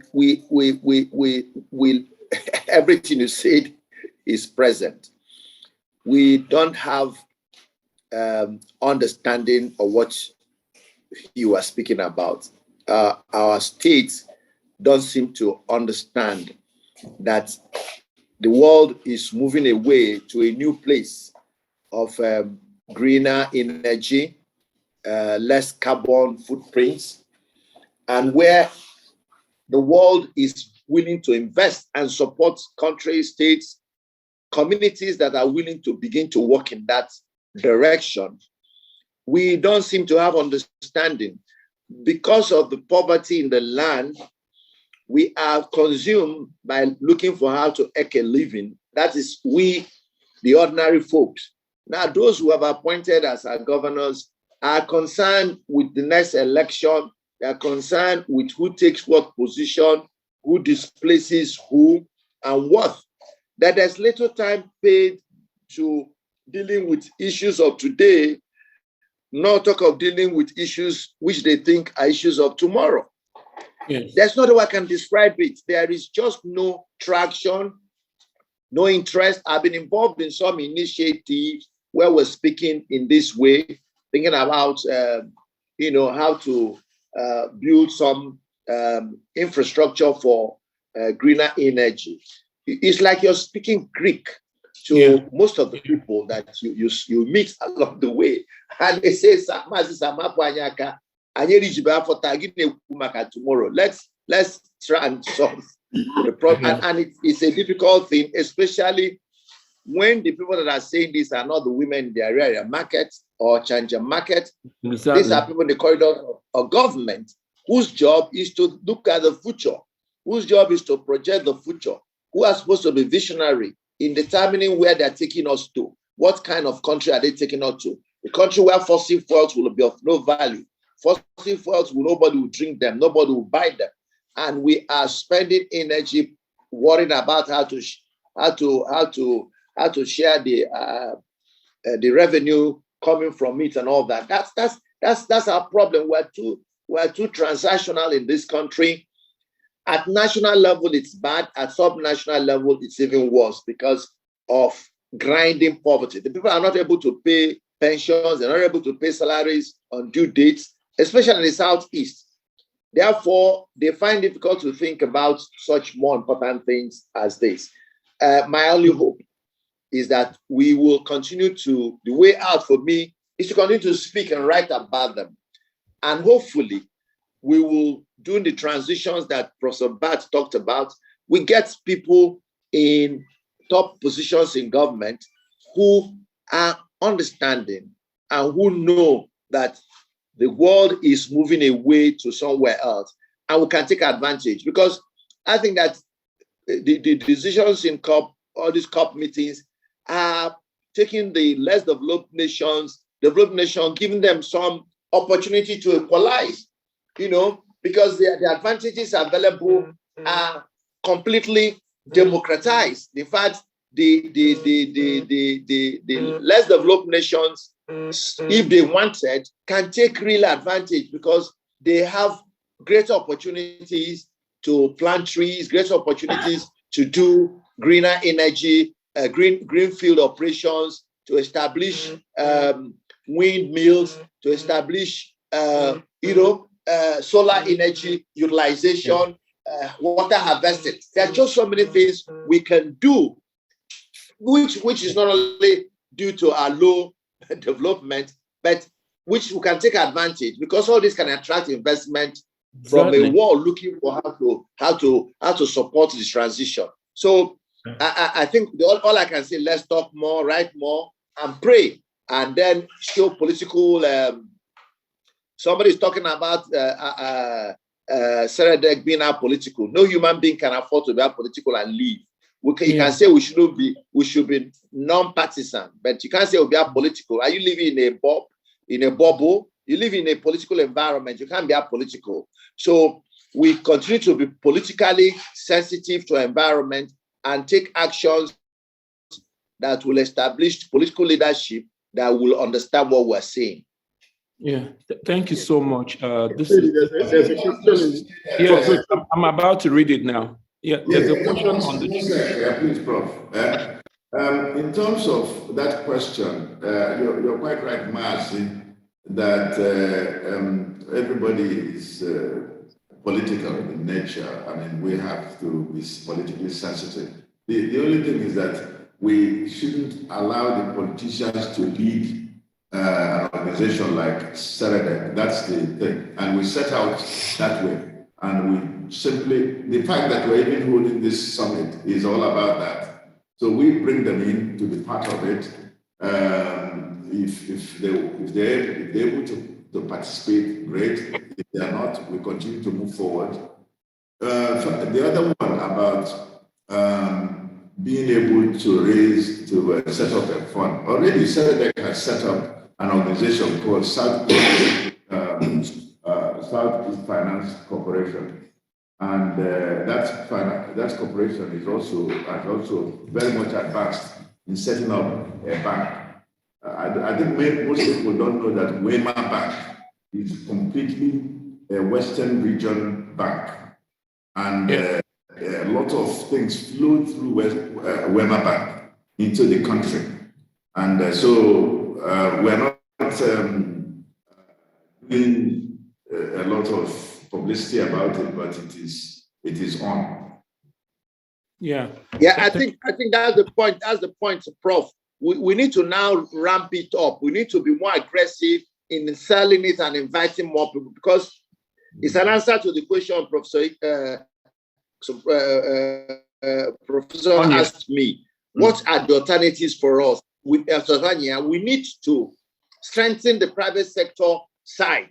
And so I think we need to be more aggressive going forward in letting people know what SEREDEC is doing, the funds and all these programs you have. Many people are not aware. It's not in the public layer. It's not being promoted. It's not being advertised, unless I'm not in the loop. So I think we need to do a lot more, because even though we are hoping that future political leadership will be more positive, but you can't guarantee that. So let's strengthen the private sector side of the game. Sorry, man, let me just give you information. The leader, the chairman of the team that's working on it is Dr. Abraham Mampo.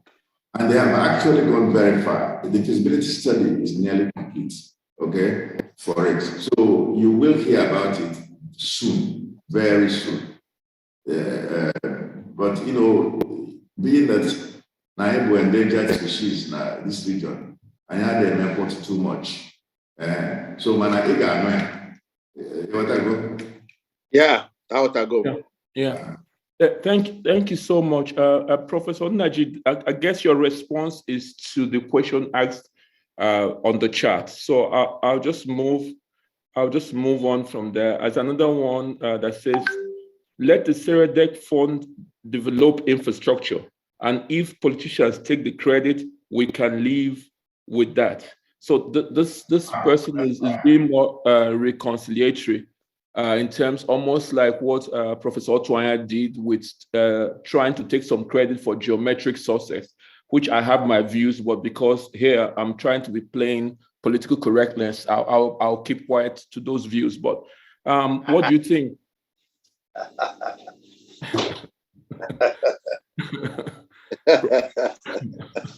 Well done, Prof. Yeah, very well done. Mazi Ohuabunwa, like you, I missed that class in college or political correctness. Very well done. But you've done well just now. You just did very well just now. All right. So just in closing, Prof. Professor Nnaji, thank you so much for your interventions and clarity on certain things. Professor Mazi Ohuabunwa, I think for me, there's a lot of things that have come out from this. We're taking notes on a few things, ranging from just the concerns you started at the very beginning around a scorecard, which the team here has said that there's going to be a tracker provided for everybody, so we're able to check progress, to some of the things you talked about in terms of progress and governance.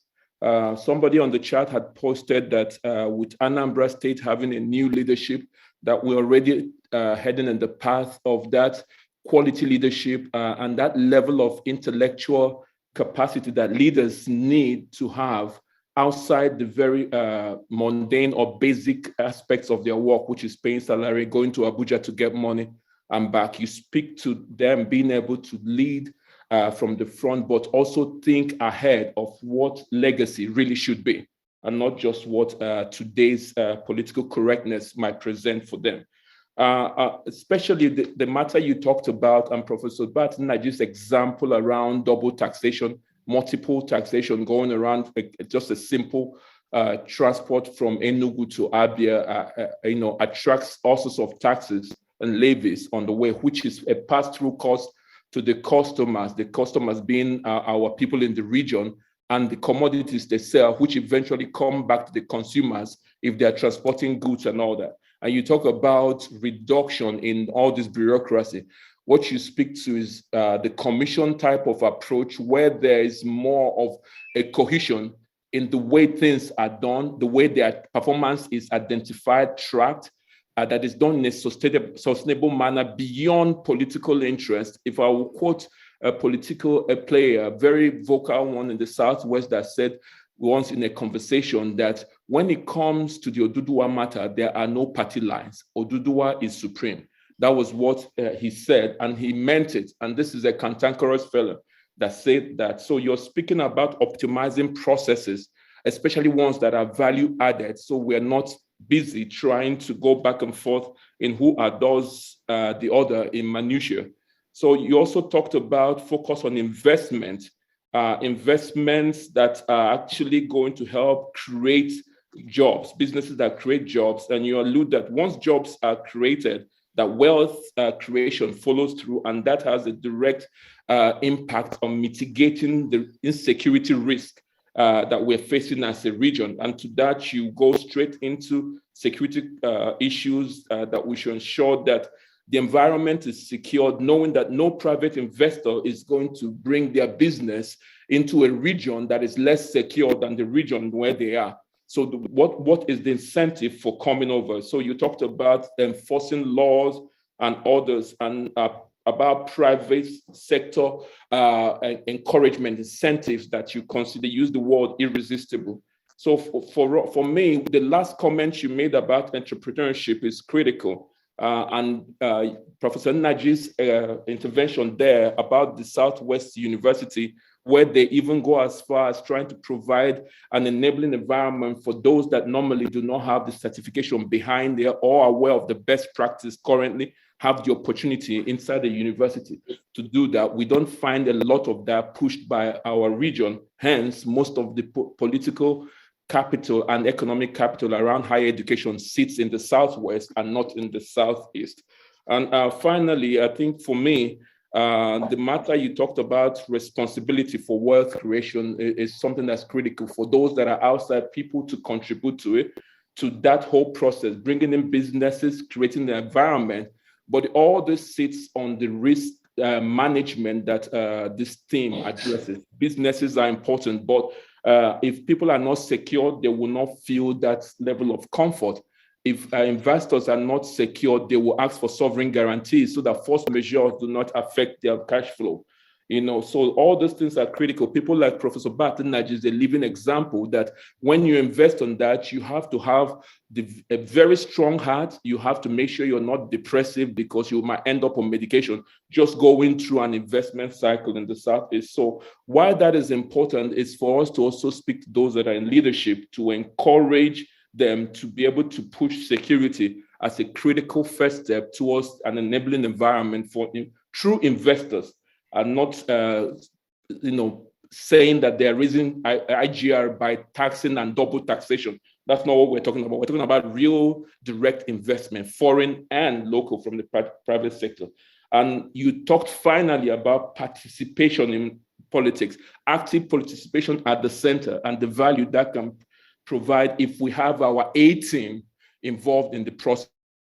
I know I added that, but without our A team being involved in politics at the center, politics that has executive influence, we're just going to end up with lame ducks and people that are sitting there, and they will become a nemesis to us.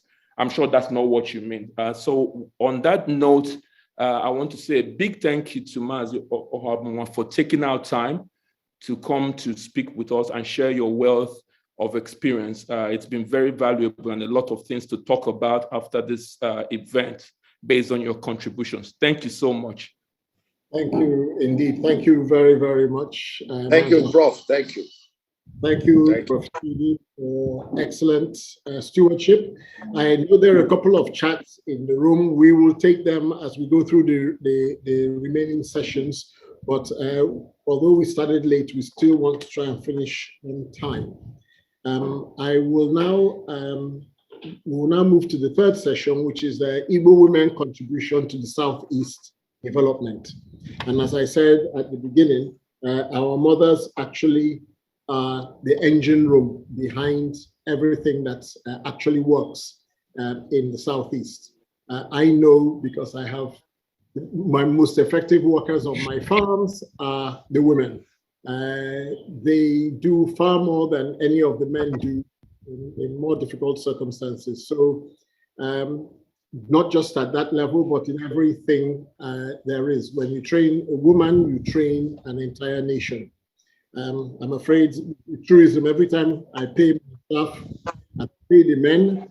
In fact, some of them, the women have to come there unpaid to make sure they get their money. So for the Igbo women contribution to the Southeast, Iyom, Josephine, and Anenih is going to speak to us about Igbo women partnering, with emphasis on the word partnering with Igbo men in the development of the Southeast. And Ucheoma Egwuatu is Mrs. Ucheoma Egwuatu, who's the former manager, regional manager for Pearl, which is a UK program, will be moderating. So Ucheoma, could I hand over to you to please take us through to this session? Thank you very much. Okay, thank you very much, Dr. Mark Abani. That was a very good scene you've said there. My name is Ucheoma Egwuatu, and I'll be moderating this session. Series of discussions in previous Southeast Economic Summits had centered on contributions of various stakeholders in promoting economic growth and development of the Southeast region. However, little attention had been paid to the specific contribution of women. In other words, how can women partner with Igbo men to develop the Igbo land? To contribute to this discourse, we have on the panel, we have to be fast because we don't have the luxury of time, so we just have 30 minutes to spend on this discussion. So we have a distinguished leader of women, former Nigerian Minister of Women Affairs, and President, Women Foundation of Nigeria. She's no other person than Iyom, Josephine, and Anenih. Iyom, you're welcome to the program. So I would like to start by asking, in what ways can Igbo women partner with Igbo men to advance economic development of the Southeast region?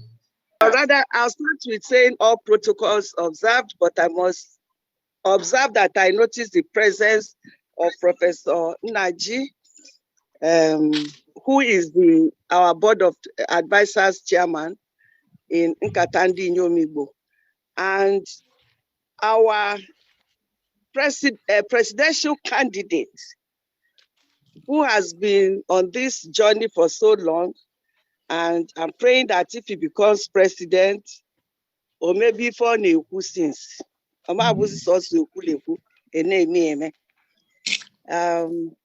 Hallelujah.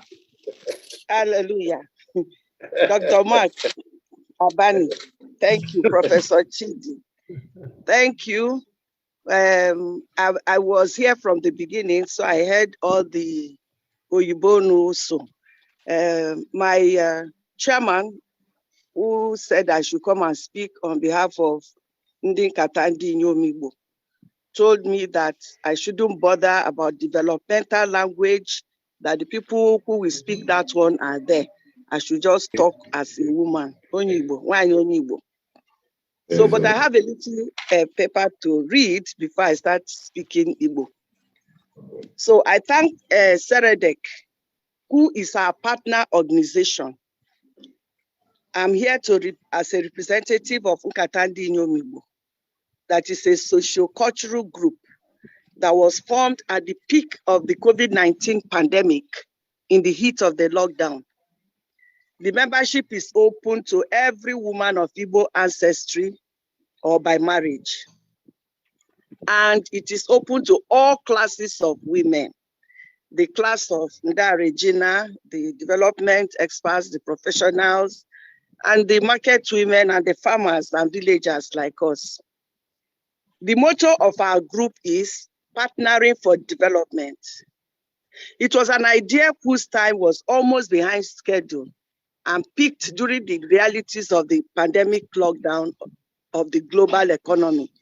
So many realities dawned on the women, and there was introspection.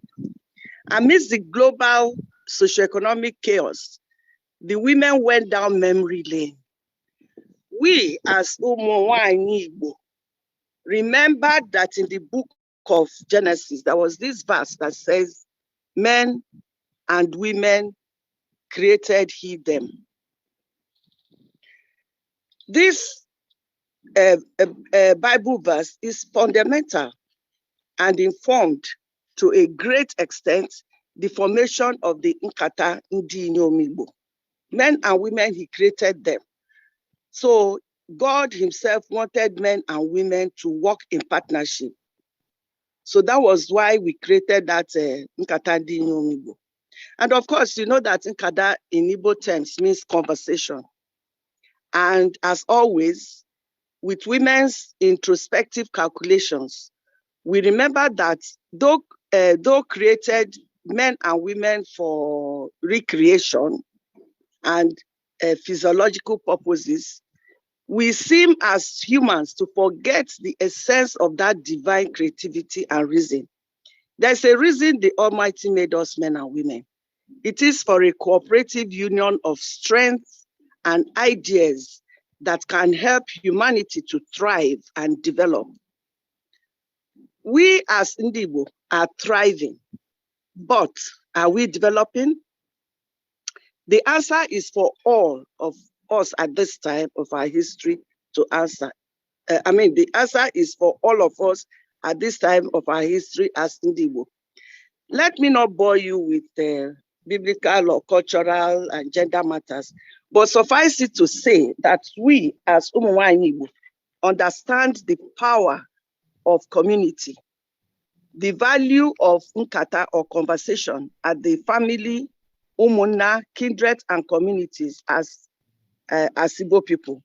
We understand that Nkata is the soul of relationships, and as such, we as women, we've decided to own the process, hence the name we gave ourselves, Nkata Ndi Iyom Igbo. We are thus here for the great conversation that can help our dear region. This is not a partisan or gender war. It is about our very existence, about our development and the future of our children. So today I'm here as a daughter, sister, mother, grandmother, bearing the olive branch that signifies our readiness for dialogue, because the Southeast is at its most fragile state post-Civil War. Development is an issue. Leadership is an issue.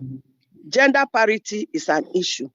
But we must have that productive conversation. We are here for it and will always be here for it. All adults here understand that Umuwoke and Umuwanyi paradigm in Igbo cosmology. We know that differentiation. The two always go together at all levels, but do they go together in a post-colonial, post-independence Igbo? We doubt that. So, as we gather today with the central theme of economic development of Igbo, we are here to recall history for clarity, but also to suggest solutions as seen by women, Igbo women. The soul of any nation is the adherence to its culture and the ability to combine that with the good in other cultures in a fast-changing global community. This summit might have had a different topic in pre-colonial or even colonial times. The women might not be here seeking inclusion or begging to be part of leadership and development, because at that time, the women were part of leadership and development. Africa had the dual gender collaborative leadership, pre-colonialism, and that informed the different agitations by women seeking to intervene and even protect men during the colonial periods, with one of the most popular being the famous Aba women protest in 1929. Women before then had equally worked to save men from the excesses of the colonial administration that came to Africa, and to get the best commercial value, empowered men for mono governance like they had in Europe, and has ruined the African economies even post-independence. Again, the word Amazon has its roots with the women of Dahomey, now the Benin Republic, who challenged the colonial government of France and regained the economic value of exchanging slaves for cash crops for the development of their nation. So women have always provided a strong development standpoint, doing their own economic and social duties unobtrusively. Given the history of Igbo, we all read, including the Aba women protest, and even during the war, their fear attack during the Civil War, the contribution of women. There are no more profound details of the role women played and can play in economic, social, and political spheres of our region. To us at Nkata, the dual gender partnership broke down during the colonial period, and our men adopted the process post-independence. We can all see and feel the impact in our nation and our life in particular. You can't clap with one hand. Today, there is economic and social emergencies in Igbo land, and I'm here to propose a conversation to a larger and more influential audience that we believe can make a difference. Nkata Ndị Igbo is leading by example, and what we did was that we initiated a partnership with our men at the level of board of advisors of our group. In that group, it is only men, and we have very brilliant and accomplished Igbo sons like Professor Bart Nnaji as the chairman, retired General Omwahi, poet Dike Chukwumerije, His Royal Highness from Enugu State, and others on that board. It was not a tokenism. It was a deliberate attempt to expand the frontiers of developmental conversation. Happens when the best human. Today, we have through our various interventions and programs. Are you people still hearing me? Yeah, yes, we are. We are, right on. Please forgive me. They are disturbing me with this phone because I'm using the phone. So when calls come in, it stops us. Today, we have, that's fine. Today, we have, through our various interventions and programs, gained and made impact through the collaborative efforts of these men. We therefore want the conversation at the regional level to go beyond rhetoric and embrace the power and humanizing efforts of Ụmụnwaanyị Igbo. Ala Igbo is in their economic and social political streets.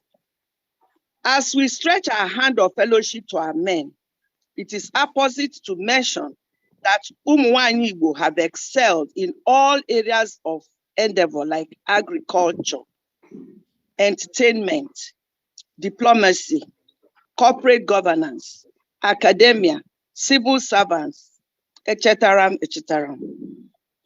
The only gap remains, sadly, in the core political field, and we understand that political power is a forerunner of economic and social power. We all know what and how women have been outsiders to modern political leadership, but we have also seen the effects with a bleeding region socio-economically. Ironically, Igbo women were and are still very high flyers in some global economic institutions. Permit me to mention our respectable and respected global icon, the woman who retired as Assistant Secretary General at the UN, the first African and woman to become for 8 years the Regional Director of International Labour Organization, covering Africa, Europe, and America. Fortunately, in retirement, this icon and After so many awards, this icon, Her Excellency Regina Amadi Njoku, has dedicated her time and resources to tackling development, cultural, and gender issues. She has recently written 2 books, one of which she co-authored with her former UN colleagues from East and Southern Africa. She has been a mentor and a galvanizer for Southeast development. And luckily, she sits on the board of SEREDEC. She's our BOT chairperson at Nkatandinyo. Can we wish the World Trade Organization Director General, Ngozi Iweala-Iwe, what of Arumote, who is doing us proud at the World Bank, or Obia Ezekwesili, who is a global icon and a former Assistant Director for Africa in the same World Bank? There are countless Umuanyi who are excelling in all sectors. Our question is, if the world can recognize the worth and brilliance of these women, Kedi, Fendi, Boneme, it is a question for us all. Finally, we as Nkata women are here to advance the value of shared conversations with a full understanding of the value of Nkata in Igbo cosmic and linguistic roots. We are here not to continue in lamentation, but to engage our people.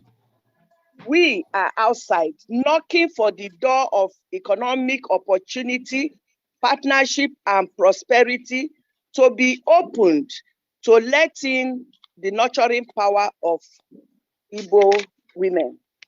We are ready to partner for development. We have always been. We are also recommending a time limit affirmative action for the participation of Igbo women in formal party politics, governance, and economy, with strong and strategic support of Igbo men, and within a win-win negotiated partnership framework. One example of such affirmative action is for Igbo states to adopt henceforth the assigning of deputy governorship positions to women, where there are no women governors. All gubernatorial aspirants of all political parties operating in Igbo land should adopt this. It will be a good starting point. In our spheres of influence, let us start changing the mindsets of our people on the issue of empowering women and letting them inherit property in their places of birth. I want to stop here so that others can contribute. Thank you very much, Iyom. Thank you very much for that insightful analysis. Very insightful and detailed indeed. You've ended up answering some of the questions I was going to have asked, especially around the fact that gender equality and women empowerment are human rights and are also necessary for achieving comprehensive and sustainable development. Yes. And I was going to ask if you thought that the average Southeast woman is really empowered, such as to contribute to regional development. And we've seen that you've gone ahead to prefer solutions, things that can be done to position the Igbo woman to begin to be in a position to contribute to national development. I'm sure that the other participants would have questions to ask, and I will ask that please people should put their questions in the chat box and I'll read them out for Iyom to help us respond to them. But I see that Madam Regina would like to weigh in on this topic. So Madam Regina Amadi Njoku, can we have you? Thank you.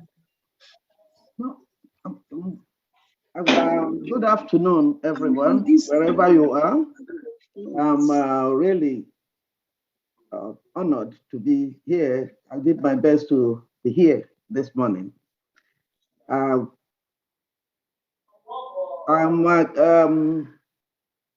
First, I thank everyone that is attending this SEREDEC event. What I wanted to talk, not in this gender issue, because Iyom, as usual, she has presented everything we felt that is happening in the East for women. And I don't have much to add there, but I like to go back. When I wanted to intervene was when Mazi on Ohuabunwa spoke. Everything he spoke, every word, hit on the nail, right on the nail. And then everything he said is the challenge SEREDEC was created to address. And as usual, our chair, Professor Nnaji, talked about it, but he didn't elaborate too much because a lot already has been done. And as you said, will be shared. We have achieved a lot. But let me come back to my talk, what I was going to say. Mazi, others here, please, take these three words. Culture directs politics or governance, and governance directs economics. It's this word, three words, that Mao Zedong closed up and developed China. And this culture directs politics and politics directs economics, gives you the development paradigm of every community. You can see that in Nigeria, let me go straight to there. The Yorubas have a development paradigm way down and they own it. Igbos had it, we don't have it anymore. It died with the First Republic. What is development paradigm? Let me use the Yorubas and America. America development paradigm is FDC, freedom, cultural mindset, freedom, but freedom for only the white. That's the problem they're having today. The mindset directs governance, that is democracy, which then directs economic capitalism. The Yorubas are the most integrated sub-region in Nigeria today. What is their culture is Omoluabi, those who speak Yoruba. Their governance are Afenifere and economic Tiwani Tiwa. Therefore, they have a joint mindset that started with Odua, Omoluabi, the descendants of Odua. If you remember, before independence, Odua investments, Odua governance, Odua economy. They're together one mindset. I can be governor in Lagos State, governor in Arekoshola, for example, in Osun State. Igbos had it. Zik left Opara as prime minister without writing a word and moved on to Lagos. We don't have that mindset anymore. We don't have a development paradigm. So it doesn't matter. We can develop the East. Our problem is mindset. Igbos have enough money inside and outside, don't need an aid to develop the Southeast. But we can't because there's no development paradigm we all have, where everybody, all for all, one for all for one. We don't have it anymore. Yorubas have it. Therefore, they connect the formal governance, which is killing us today, the colonial governance, that doesn't integrate African traditional governance. The Yorubas integrated it. They do nothing without the Obas. The little boy, young man, Ife, Onyia of Ife, he's traditional and modern. He could go out and raise $1 billion just like that, but he can't do it without the meeting of mind between the formal and the informal. Our traditional leaders in the East, we don't know where they are. Do they coordinate with our governors? We don't know. Now, when you look at how the Southwest Dawn Commission has done it, they've integrated the 6 states. Now, ADB, who is at ADB? Who heads ADB? There's a connection, which is good. So, SEREDEC has learned. I can't tell you the worth of Prof Nnaji. I can't begin to even describe it. With humility, SEREDEC, we sat down and studied others. What is it we mean? So I'll stop there because I don't want the professor. I don't want Mazi raised an issue. But we must go there. The mindset, the cultural mindset of Igbo is the problem. If American infrastructure, can Anambra man go and work in the civil service of Abia State? So the our mindset, the individualism of the Igbo, and it started after the war.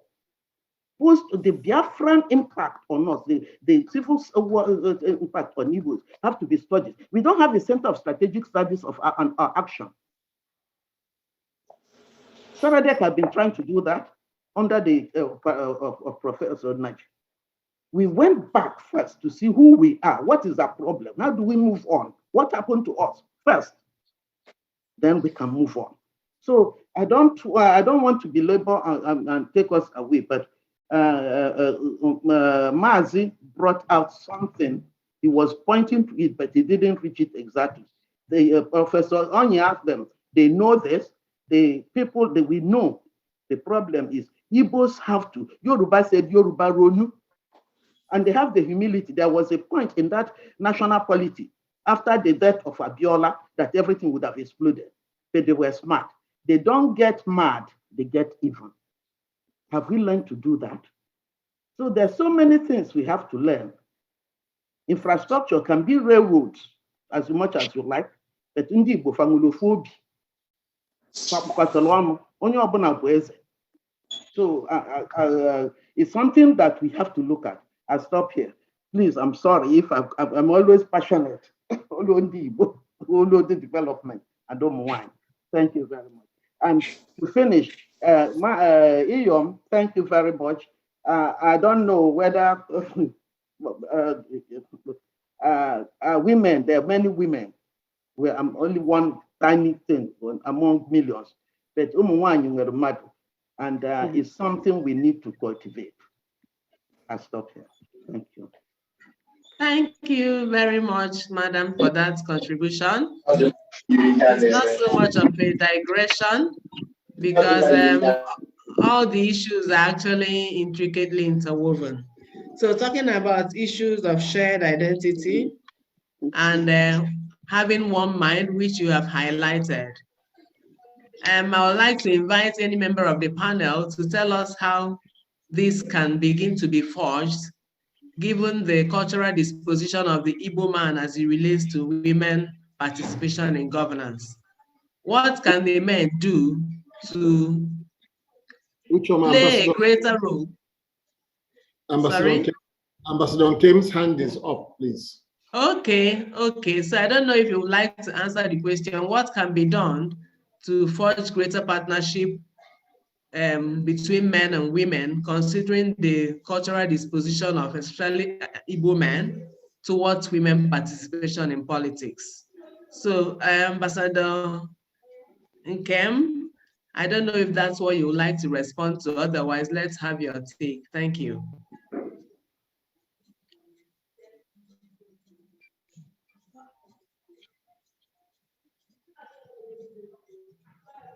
Ambassador Nkem Wadibia, are you there?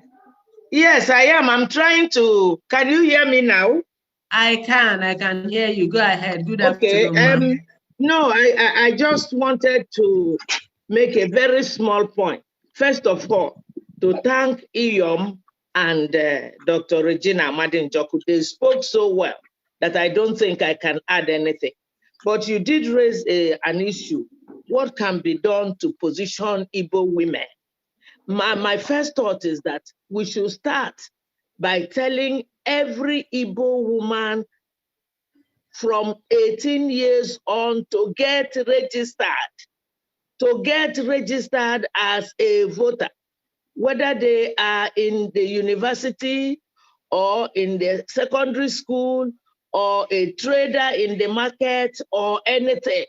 I think that we can first start by their becoming voters. If they want a voice in anything, they have to register their presence. If we can start, let us nkata ndị Iyom Igbo start by making a massive effort to go and on a voter registration education of Igbo women. Because if you are not included in anything, you will not be able to change anything.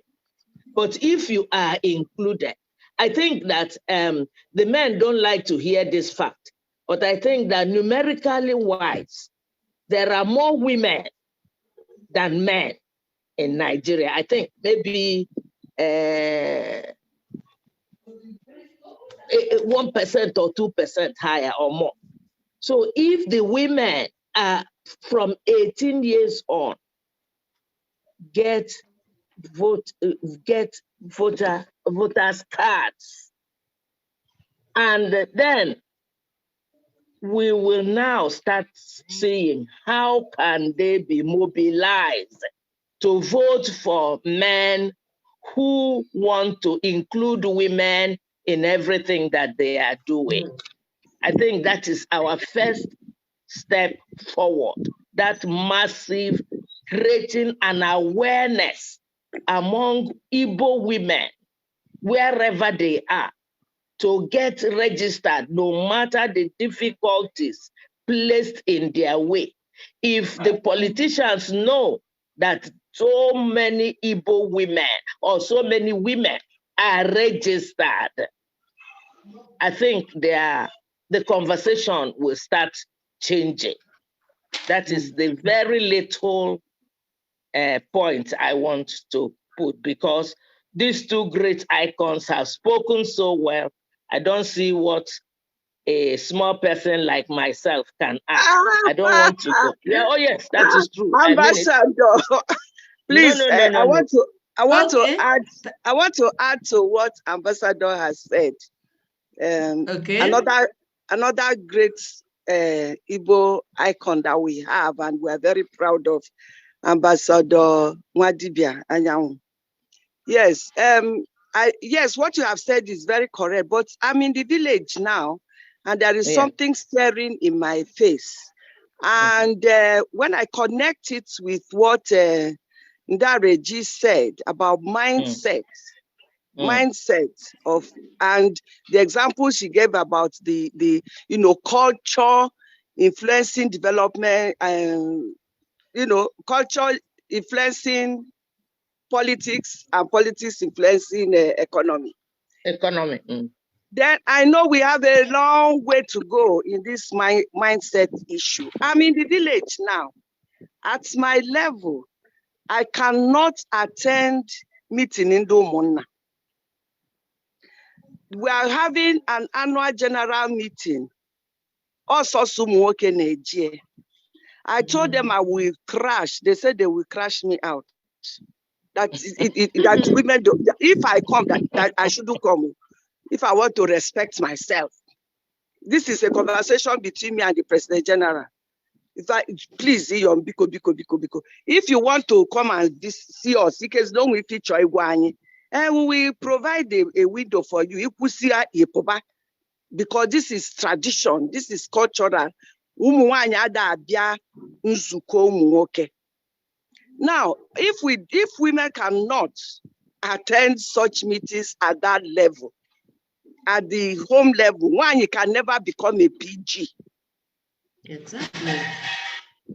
Then they are doing a PG election next week. It is only for men.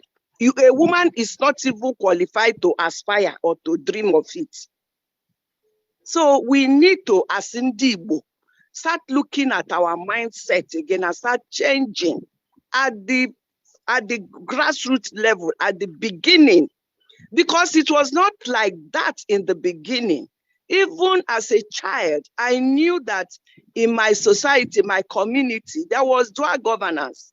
We had our own milli and we had the Indians and also. And that is even why you have the Iyom. Iyom, as an Iyom at Nri, I'm entitled to be with the men in the Obu. You understand? I have, but now they when they bring kola nut, they will tell me Iyom Nibuwa in San Asikese. Iyom, Abunwa, mana it's always a fight between us and the men.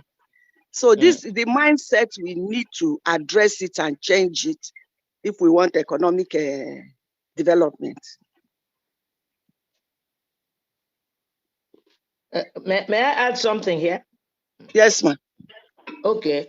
What I want to say may sound far-fetched, but I notice that it is the Igbo woman now growing up who will have to change that mindset amongst the children she's rearing. Dr. Abani said, setting the scene, that he who trains a woman trains a whole nation. It is true. Do you know that sometimes it is the women also who limit other women? Let me tell you a story about my childhood. My childhood. When I was growing up, I was the last at home, but my older brothers were not allowed to do anything in the kitchen. But each time they would call me, and I rebelled as a young girl, and I said, why me? Why not Nkechi? Why not Chidi? Why not this person? Then they will tell me, Onyia Kalabo. I don't know, you are not Ungwa, so I don't know how to translate it, but they were telling me in essence that I was a male woman. But I refused to accept. I said, if my male brothers are not going to go to the kitchen, me, I will not go. Me, I will not go. So it is for us, women, to start changing the mindset of the children we are rearing. If we don't change that mindset, this thing will not. So that is, I just want to chip that little thing, that women themselves have that responsibility. You tell your daughters that whatever their male siblings can do, they can do and do better. And you start training them together. You all can cook. Today is this one stone, tomorrow is this. There are no occupations for women alone, and then the others are for men. They were not more intelligent than myself. And I proved it when I went to school. And so I used to tell them, me, I will not cook if Nkechi is not going to cook. So it's on the funny side, but it is the reality. We as women have to start changing that narrative. We have to say no to certain little things and bring up our male and female children to know that they are equal. Like you said, Iyom, when God created male and female, he made them. Therefore, the two must go together. If you want a chicken to run, you don't tie one leg and let it run on one leg. It must run on two legs. And the two legs are male and female. So unless we have that mindset, so we, the women folk too, should help in creating that mindset among our children. Even those growing up now, we have to do it. So let's start and catch them young and do it. Thank you very much. Okay, thank you very much, ma'am. There seems to be some consensus around addressing the mindsets and going back to the drawing board. I don't know whether there are other questions. There's a hand up. There's a hand up in the attendees, Sonny Ireche. Yeah, but I think, let me read out some of the chats, some of the messages we have in the chat box. Ikenna says, I don't think we should use this forum to ask Igbo women to register to vote. Rather, this forum should seek to create more female entrepreneurs with easier access to finance. For him, that's a way to empower women and begin to bring them at par with men. Mark A says, I agree with Ambassador, women must start at home, changing the narrative. I agree as well. Okay, so I can't see the raised hand, but can you please talk, please, whoever is raising his hands. I've given you permission to talk. Are you allowing me? I raised my hand. Yeah, introduce yourself and okay. talk, please. Still Regina Amadinjoku. I agree totally with what Ambassador said, but I will add this. The research, at least data, experience, show that now men and women, father, male, is very, very important in empowering women. And books have been written. The first book we wrote for the UN, Culture, Gender, and African Women Leadership. When we started off, 15 phenomenal women, some were deputy presidents of their countries. We started it talking about what we got from our grandmother and mothers in becoming leaders. Everybody told their life story. But it turned out that the person who featured in all the 15 stories is the father. A man will instill confidence in the daughter. A woman will instill nurturing in the son. We need both. That partnership way of rearing people, we need it. Fathers are very, very important and have not been given, men are important, really, not fathers, have not been given enough credit for what they do to uplift women. But these men too must be really nurtured to do it. Men really are more strategic in the formal sector. My mother, we ended up the book, your mother or your women will give you that set of skills, a portfolio, basket of skills to excel, because women from beginning, little age, you're organizer, you're a manager, you're a leader. When men said women are not leaders, any man by the age of 7, you are under the leadership of your mother. And most men learn leadership from their moms. The tiny leadership, nurturing. But the one of outside, facing the world outside, the man provides it. The woman will have all these skills, but it is the father that will really push you. You got to go. I don't do engineering. The father said, do engineering, do medicine, do that. So we need to acknowledge both of them in raising our children. And it's a partnership issue.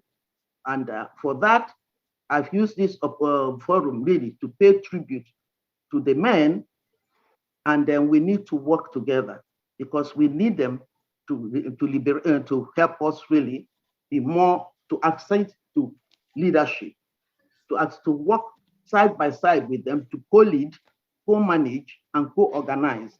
And people have done it. I wouldn't want to embarrass anybody on this forum. I've seen a couple, 2 or 3 sets of couples in Nigeria who have done excellently in gender partnership, in co-leading, in co-managing, and I've seen too the male in that partnership push women into the area where the women would never even have been pushed. Men and women are needed. I thank you. Thank you very much, Ma. It seems that this is a good place to leave it. In conclusion, I'll just reiterate what Iyom said. I don't know whether you have the final words, but to summarize, gender equality and women empowerment is a sine qua non, actually, for achieving unbiased and sustainable development. So I think I also think that advocacy is what is needed, sustained advocacy among stakeholders to see how, especially the issues of mindset, can begin to be addressed. So with the permission of the moderator, Dr. Mark Abani, I would like to bring this session to a close because we've really spent more than 30 minutes. Thanks, everyone. Thank you very much. Iyom. Yeah. Thank you very much. Thank you, Che. Thank you, Che. Madam Iyom, please, we would love to have a copy of the paper you read out as well, because there's a lot of pearls of wisdom inside there. Okay, I will. So, if you send me your email now, we'll do that. We'll reach out on the chat. Yeah. We'll reach out to you. Thank you. Thank you very much for everybody for participating in day one. It's been mind-blowing in terms of the range we have covered. Apologies to anybody we haven't been able to cover. There's still one phrase, and actually it was by Prof. Ortuanya, that it said it's better to light a candle than to cross the darkness. And I think that is actually a theme that has run through everything that everybody is saying. We're nowhere near where we need to be, but we are lighting that candle. We've continued to light the candle. There are lots of awesome suggestions, comments, truths we're speaking to ourselves. And I think that as we progress, hopefully by next year, we can actually move into a face-to-face where we will make much more discussions and movement in where we are, including publishing that tracker.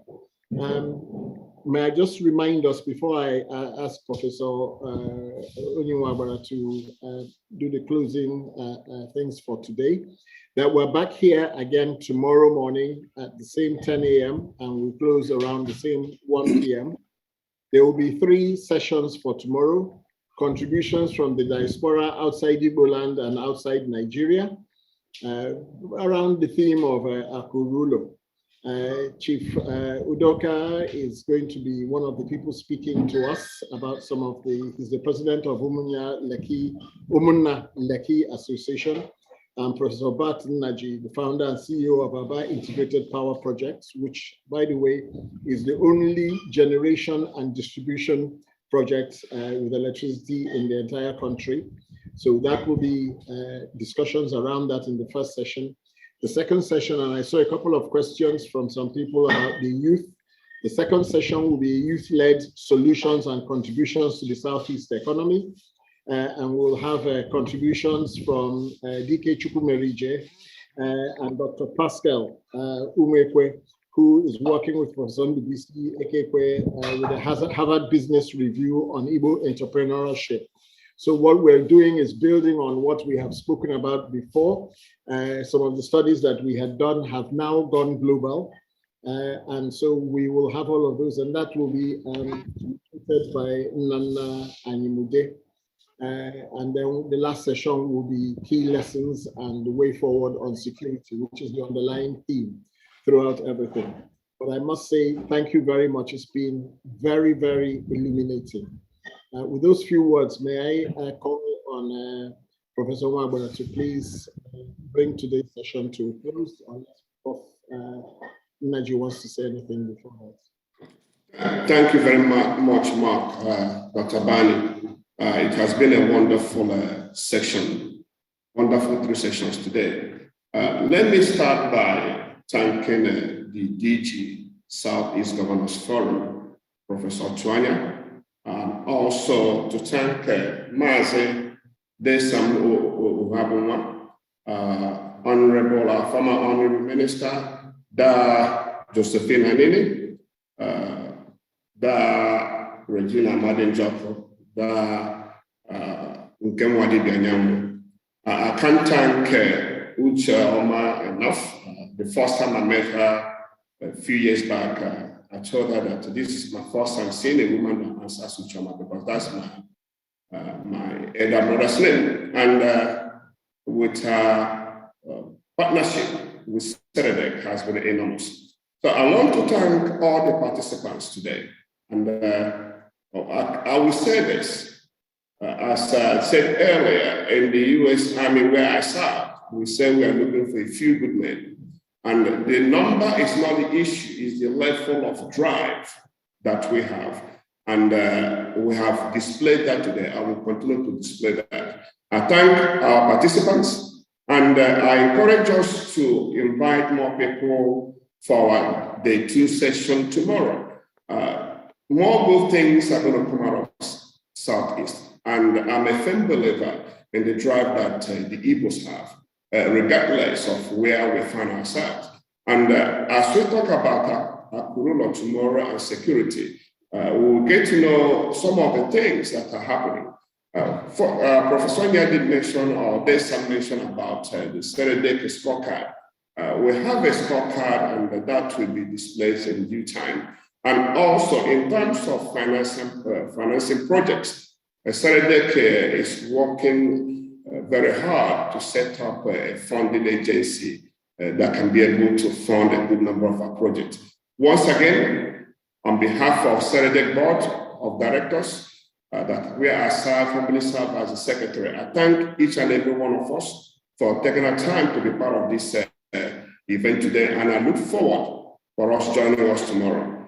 And having said that, I will hand over now to the Executive Director of C-Series, Dr. Mark Abani. Thank you very much. Okay, thank you very, very much for those kind words. Thank you, everybody, for having attended today's activities. And we look forward to seeing you all tomorrow morning as well. Let us continue the conversation. And as Professor Onyia said, come with a friend. Let's make it lively. We will make that difference. It just takes a few good men. Thank you very much, and have a good afternoon.